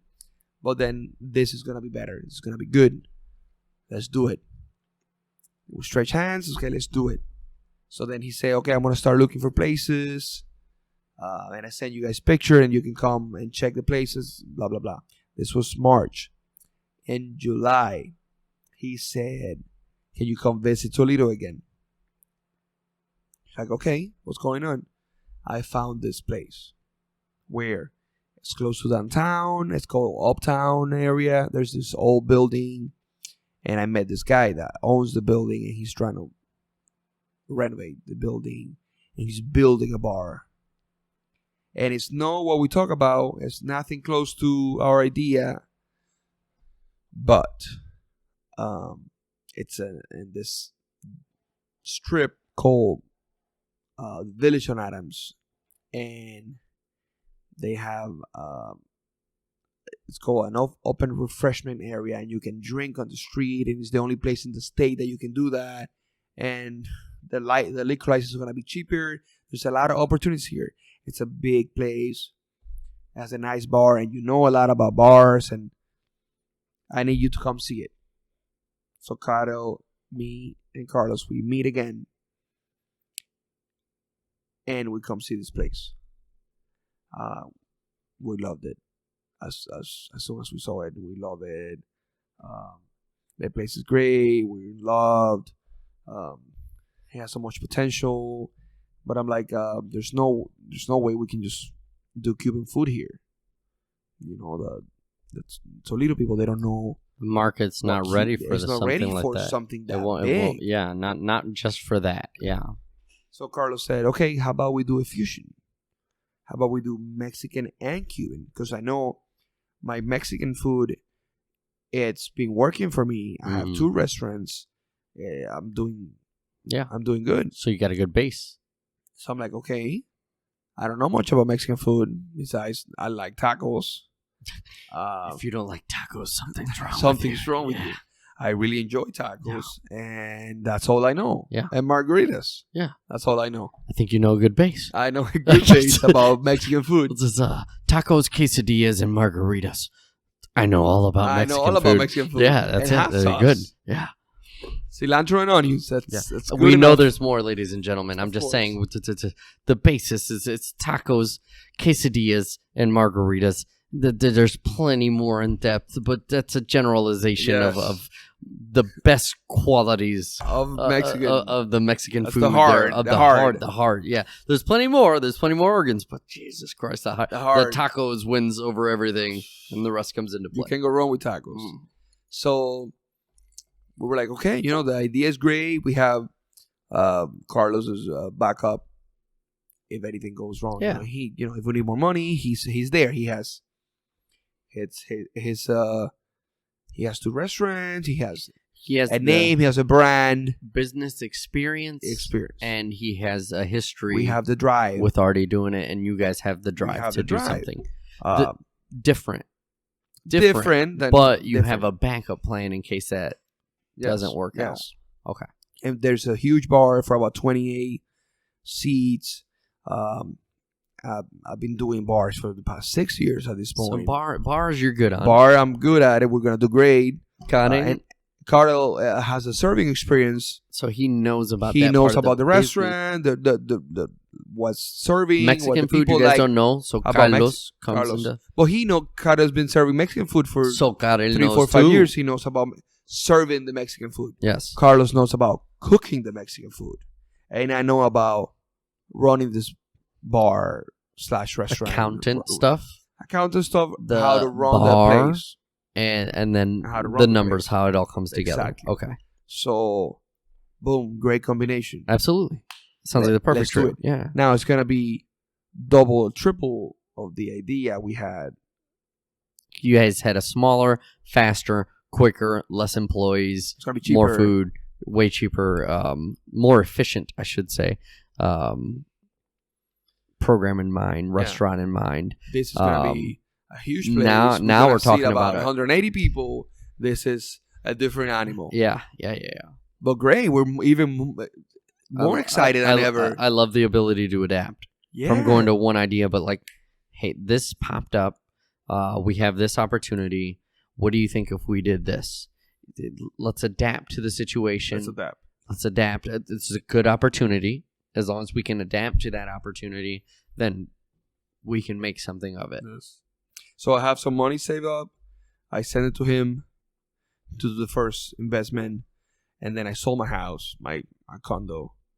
I had a little... Did it raise in value by the time that you bought it from the time that you sold it? Because you said it was going back up. Yeah. Plus, I kind of flip it too. I kind of did some things to make it look nicer. Sounds very similar to the... Like I did with the Muppet. Exactly. With the Muppet. Like I did with the Muppet. That's exactly what I was going... 10 years before. The same scenario all over again. You buy something...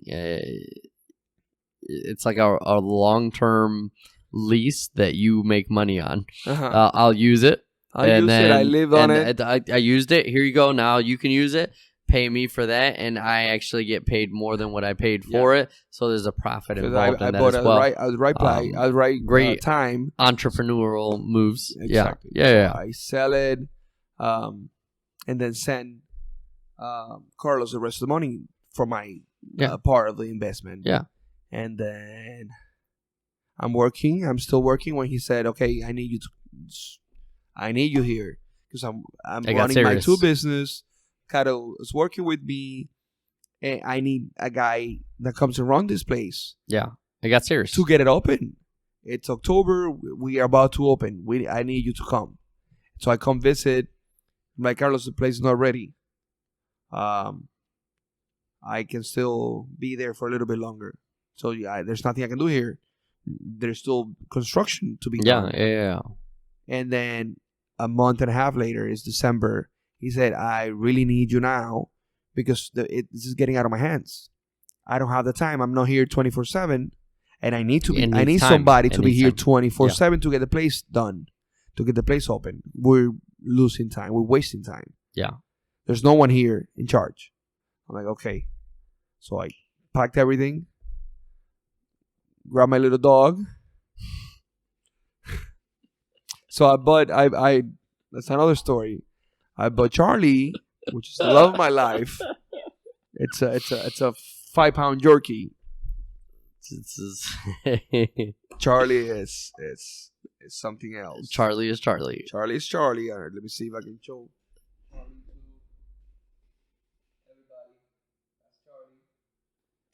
Charlie is Charlie. Charlie, it's a gift. I bought. I kind of rescue him, and I gave it to my ex for Christmas. But then we split about 2 years after that, and I kept the best thing of the relationship, which was Charlie, our little baby, which was Charlie. I want Charlie. I'll keep Charlie, and he stayed with me all this time. And okay, I just packed everything I need. I was like, I'm gonna take just whatever fits in my car. Yeah. Everything else I don't need it. So I just grabbed whatever I could fit in my Honda, and Charlie, of course, and we go to Toledo. So I drove for 1,300 miles to come to Toledo. That's it. I left everything behind. December is a fucking rough time to move from Florida, the nice ass fucking weather that we have there, to here. So after 7 years at this point that I left Cuba, I had my life in Miami. I was a new person. I had a whole different life from what I had in Cuba. Mm-hmm. I had my own place with a mortgage, of course. I was paying the bank, like 99% of homeowners in America. Yeah. I had my own car. I was paying the bank. Yeah. Also, I had a really good job, but I was not happy. I was getting divorced. It was a rough time in my life. I wanted to open my own business. I wanted to run my own life. I wanted to be in control. This great opportunity of doing this came along, and I was like, screw it. Why not? This is a great. If it doesn't work, the experience is there. I'm leaving to Toledo. It was like leaving Cuba. As rough. I left like all my family behind. I saw my place. The great weather. It was literally like leaving Cuba. Coming to Toledo, knowing no one here. I knew my 2 partners. That's it. I had 2 business partners. That's it. We were partners. Everybody was doing their thing. I knew no one. I had one goal: to open this restaurant and make it successful. And I moved here in December 12th, I believe it was. It was like, 17 degrees outside. It was the first snow of 2016. It was rough. Leaving the nice the nice weather in Florida. Yeah. December in Florida is just perfect. It's like the 80s. It's not super muggy like the summer is. It's not humid like at summertime. It's just perfect. It's one of the best weathers in the country in December. And I come to Toledo. It's a completely different animal. But whatever, I didn't care. I was focused on opening this restaurant and make it successful, and we did. And we did 3 months later. We thought we were gonna open sooner than that, but it did take us a little bit.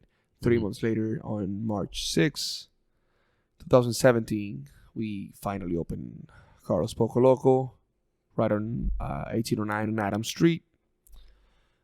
We've had a great, feedback from everybody. This past 3 years, it's gonna be 3 years now in a couple months. It's just been great. It's been such a voyage. A what? Voyage. A voyage. But that a voyage. Voyage. It's been just fantastic. A lot of 60, 70 hours a week, but 80 hours a week too. But it's worth it. It's been worth it. Yeah, it's like having a baby and seeing the baby grow. It's just fantastic. I fell in love with the business.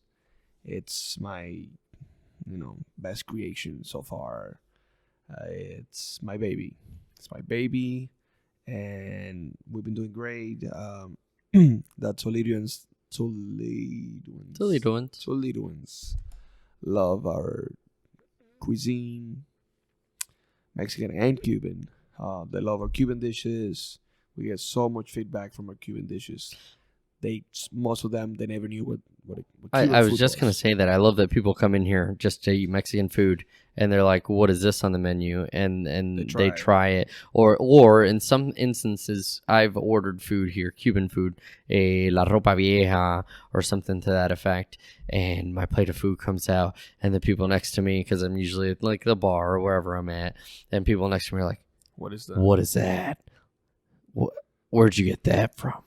So where was that on the menu? And I'm like, on the Cuban side. Yeah, and it comes with a couple different things. It's not what they're used to. So when they see something different, because don't get me wrong, I love Mexican food. I love my tacos and stuff like that. It's great, but there's nothing like our Cuban food. It's just very different. And not only that, if you've never had it before and you see something like that come out, first of all, you smell it, and that hits your nose, and you're like, "What? Like, what is that?" And then they think it's exotic. Exactly. I was gonna say foreign. Exotic is so much better. Exotic. Yeah, they're like, "What? Like, what is? I need that. What are those little? Those look like bananas." It's those are bananas. Oh, they're different. They're fried bananas. Like you're not even used to these. Yeah. That looks so weird. What is that? Was that white thing? It kind of looks like a potato. It is similar. A family of the potato.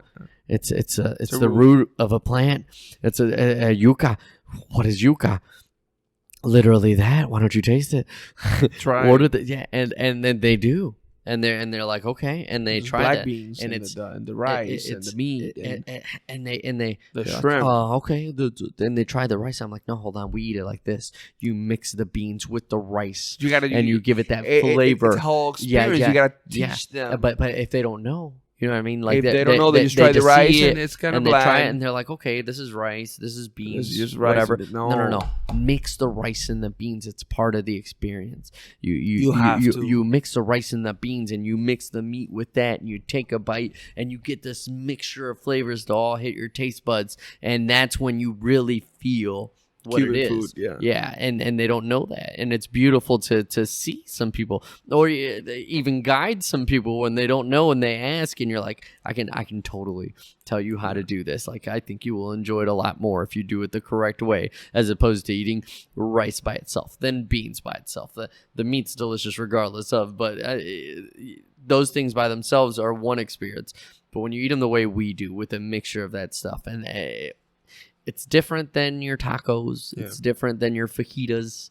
It's different than all that kind of stuff. And it's even not though really all those are still they're really delicious. Good. Yeah, it's different. Is all I'm saying. Like it's just another different. Category of food. It's another country's culture. It's not better culture. or worse. It's just it's different. It's different. But when you haven't had something, okay, so just like fajitas are good. I say I say the ropa vieja is good. La vaca frita is good.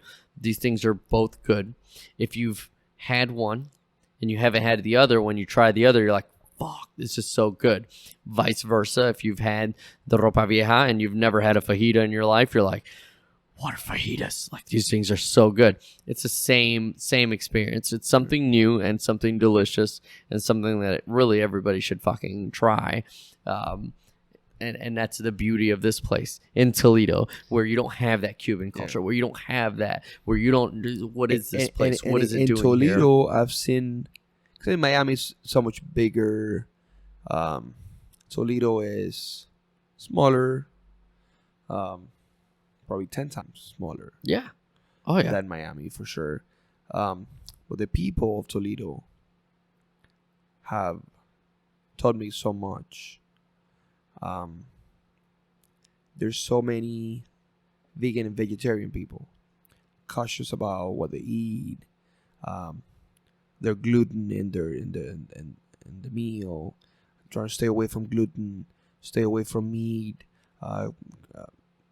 eating healthier. In Miami, you just eat whatever.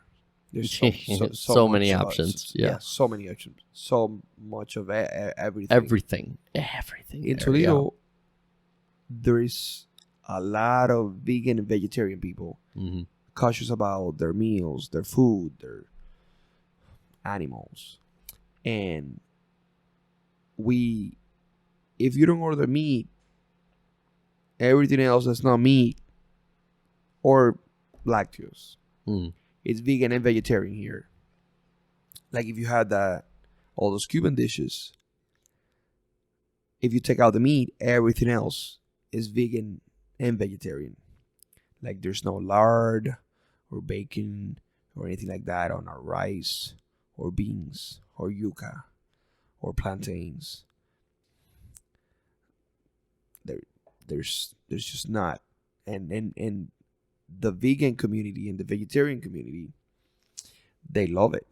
They love it. And they want to try just mixed veggies with the Cuban sides. They want, let me get a side of beans, let me get a side of plantains, let me get a side of rice. So it's not only just coming here and get just the actual plate, that we made it so you can mix all this and have the real Cuban experience. Maybe you don't want that because you don't like meat, but you do like our beans and you do like our rice and our yuca, and it's exotic, it's different, it's flavorful. Yeah. And there's that, like another completely different clientele. Yeah. That I wasn't expecting. I really was not expecting that. Yeah. I was expecting them to come and order a ropa vieja or vaca frita or the shrimp. They're really good. The pork. Yeah. It's excellent. Because you know it. Because I know it. Because but you know I what it didn't is. know that you can just, let me just get the rice and the beans and the yuca. I don't want any meat. It's foreign to you. Yeah. It's foreign. It's different. Especially like the meat is the center of our food. Exactly. The meat is the center.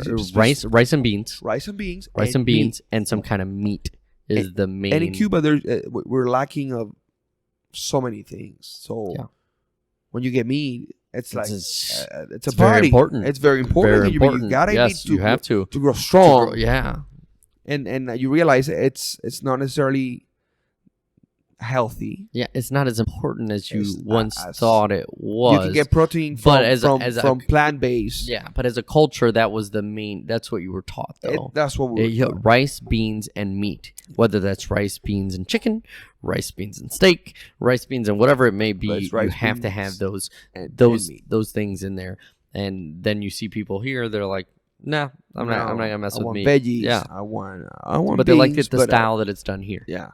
Like they like that I learned that was brand new for me. Yeah. And I love it. Yeah. I love it. I find myself making plant-based burgers at home. Yeah. And they're awesome.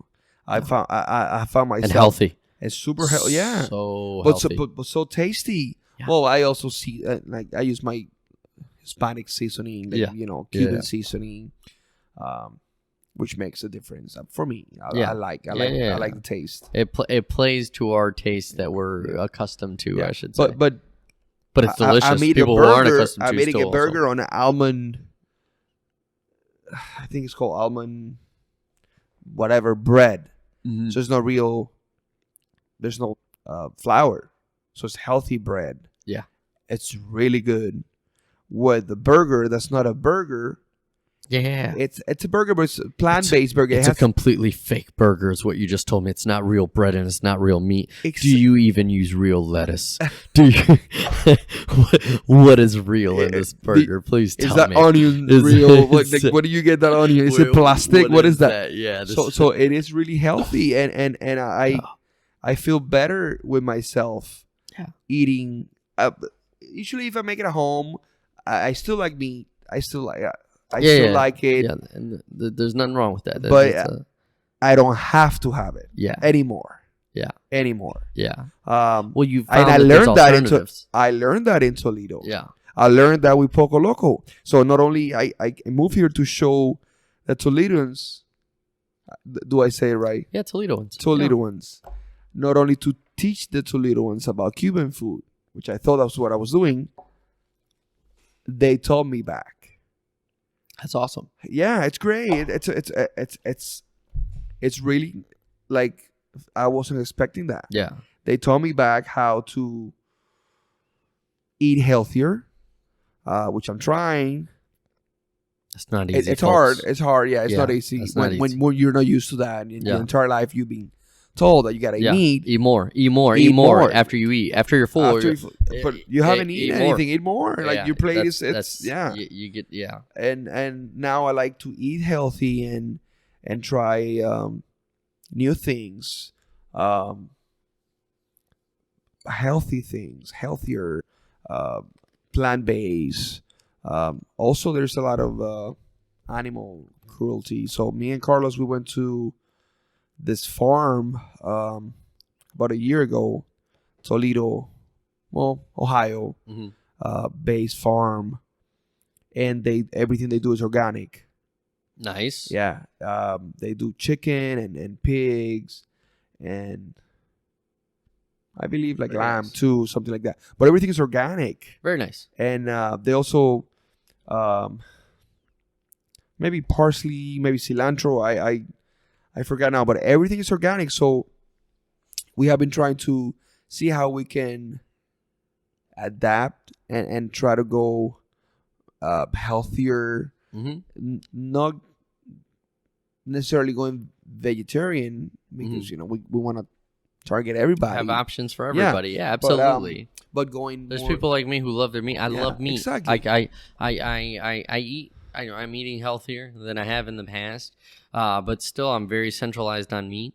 There are times where I don't want to eat meat, and I'll eat some seafood, and I'll eat something different, or I just don't want meat at all. But there's very many times where I do want my meat. But what if the meat that you get, I want to have the option for whatever I feel like. You feel better because it's organic. Yeah, and the animals were, the animals they didn't suffer. They were exactly so everybody. It's balanced. Yeah, everything is working the way it's supposed to. We're not just electrocuting some animals to fill our, Yeah. So I learned that in Toledo. I learned that in Ohio, and the people is so different from what I was used to in Miami.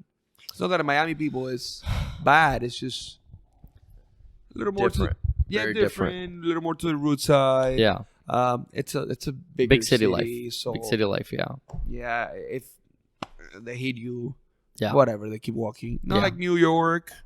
That's something different. Yeah. But still big city life. City. It's a different vibe. Everybody like a month or two after we opened the restaurant, everybody knows Aldo. Yeah. Everybody knows my name. They come back, hey Aldo, good to see you again.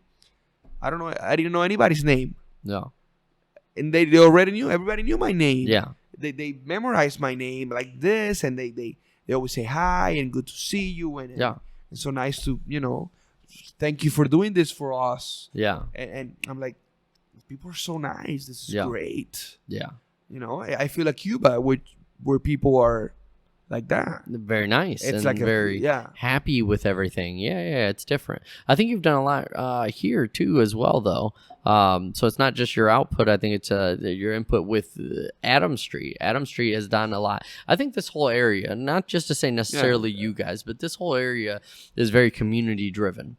And I love that. I love that feeling that you get down here with all the owners down this way. Everybody wants to help each other out. Everybody communicates.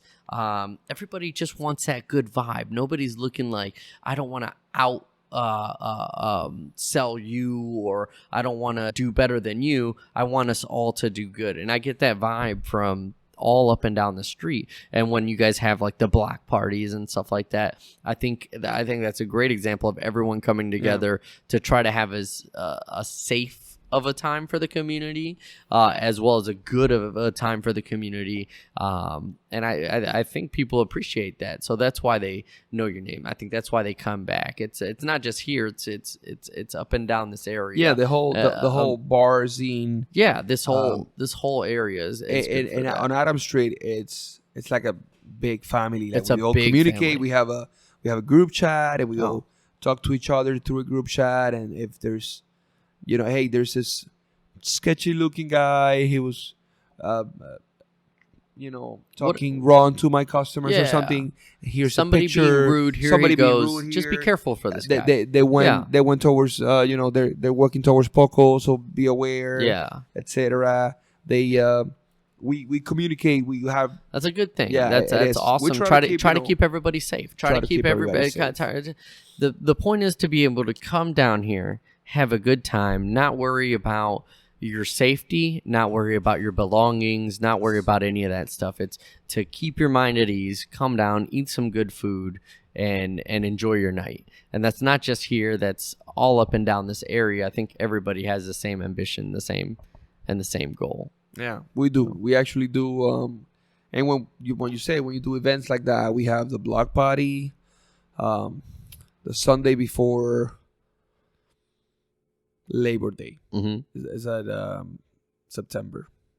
Okay. Labor Day, September. I was confused. Labor Day and Memorial Day. Yeah, I'm super bad at that. I believe Labor Day is September. No. The first Monday. I always confuse it too, but it's the Sunday before Labor Day, and then we have the zombie crawl, which is gonna be October 10th, I believe, this year. It's gonna be a little earlier than we usually do it. For those that don't know what zombie crawl is, it's the largest zombie party on the street that has it's worth of a Guinness record. There hasn't been anything like that in the past. We haven't done the Guinness thing, but we are worthy of the record. It's 6-7 bars. We have 17,000 people. It gets packed. And 60% of those are dressed like zombies. What I love is the enthusiasm that the people have to get the ripped shirts and the blood and the gore and the staples and the eye gouged out, and you see so much shit. And I don't do a very good job of dressing up and doing all that, but I do enjoy the view. Yeah. I do enjoy the people doing that. They get so into it. It's a show. It's fantastic. And then every bar has a different entertainment. Yeah, it's a different vibe. We have every bar you go into. Some other bars have bands, some DJs. It's really something different. Yeah.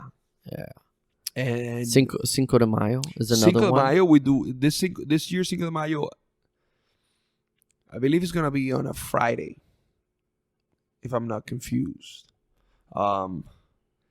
It's gonna be big. If it's on a Friday, if it's on a Friday or a Saturday, we're usually so busy, and for this year, I believe it's gonna be. Oh no, it's actually on a Tuesday. So Taco Tuesday and Cinco de Mayo. Oh shit! Cinco de Mayo, it's on Taco Tuesday. So are you guys gonna do something? What's gonna be on a Friday? It's gonna be Valentine's. Valentine's Day is gonna be Friday. That's gonna be huge too. We won the #1 restaurant in Toledo for first date. Very nice. It was the best. I think they called it like this: the best first date restaurant. Very nice. By the City Paper in Toledo last year. Awesome. Yeah, it was really good. We won that award. I think it's first of all, it's good food. Second of all, it's always nice to take somebody to some different food. Yeah.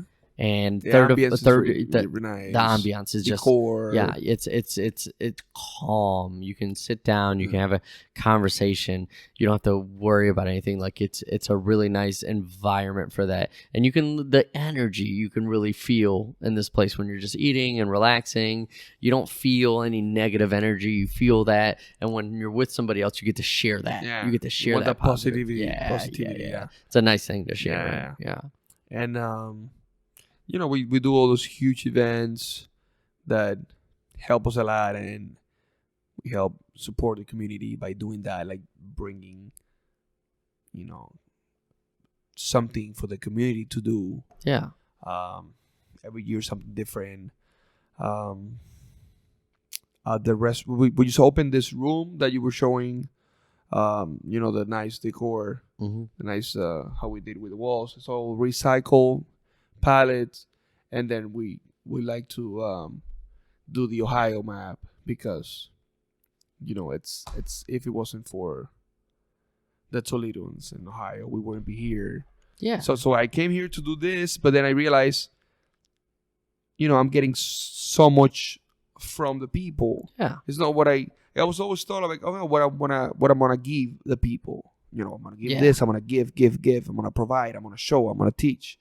I have gotten so much more probably that what I'm giving. That's a beautiful thing. Yeah, because it's a beautiful thing. I'm a completely new person. I have learned so much. I'm learning so much. Yeah.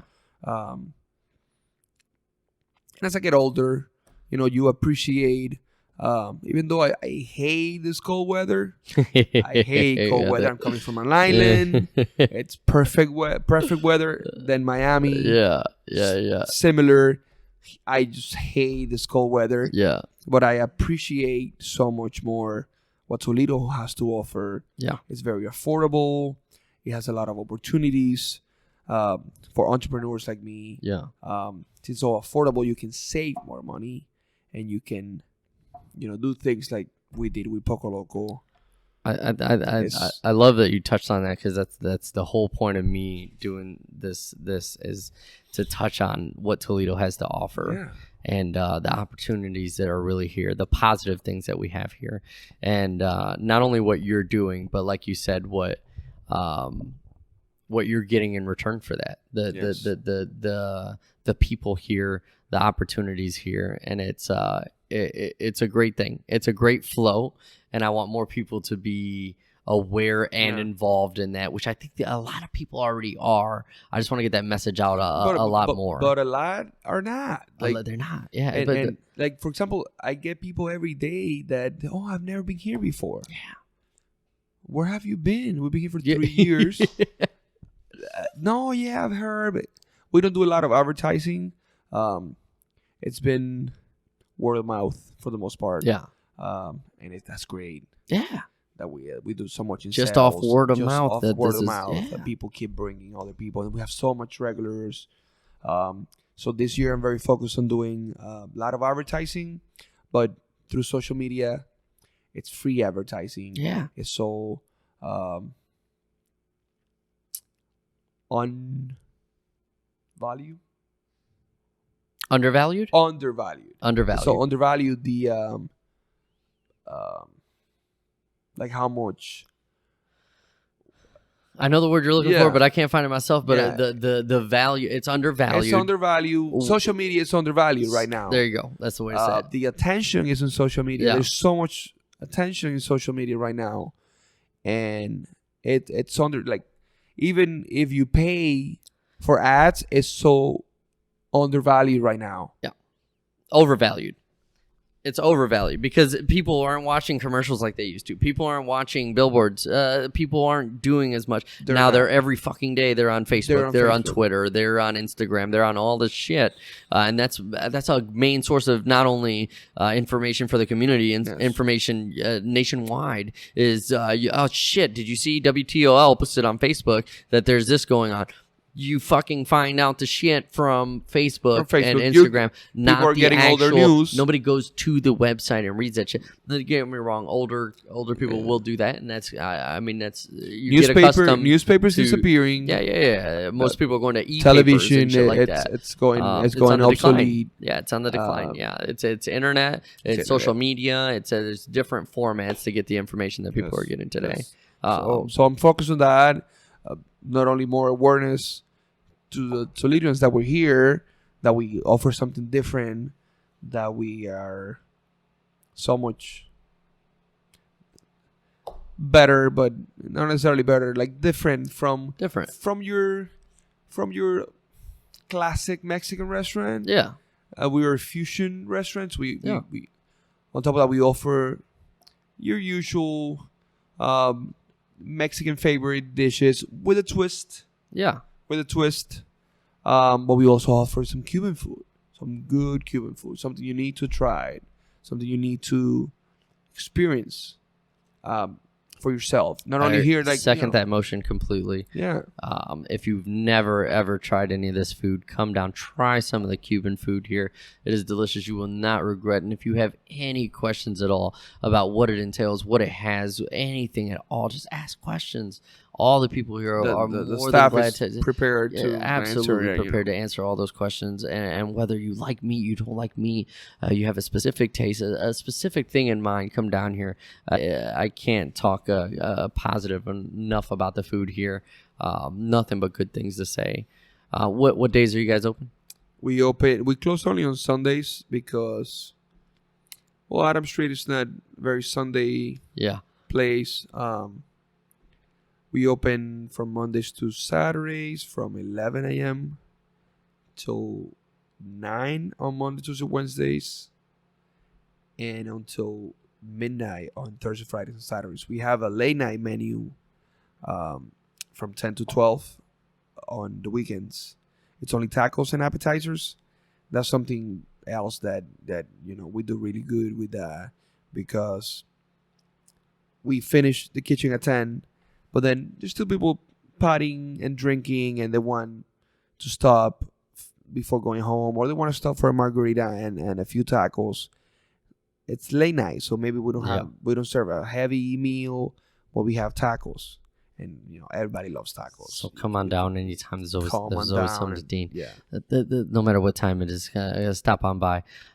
Thank you so much for doing this podcast. I really do appreciate it. If people want to get a hold of you on social media, get a hold of the restaurant, take a look at your menus, what's the site to get a hold of you? We're on Instagram under Carlos Poco Loco, and we're on Facebook also under Carlos Poco Loco. You can just look us up, like us on Facebook and Instagram. We post.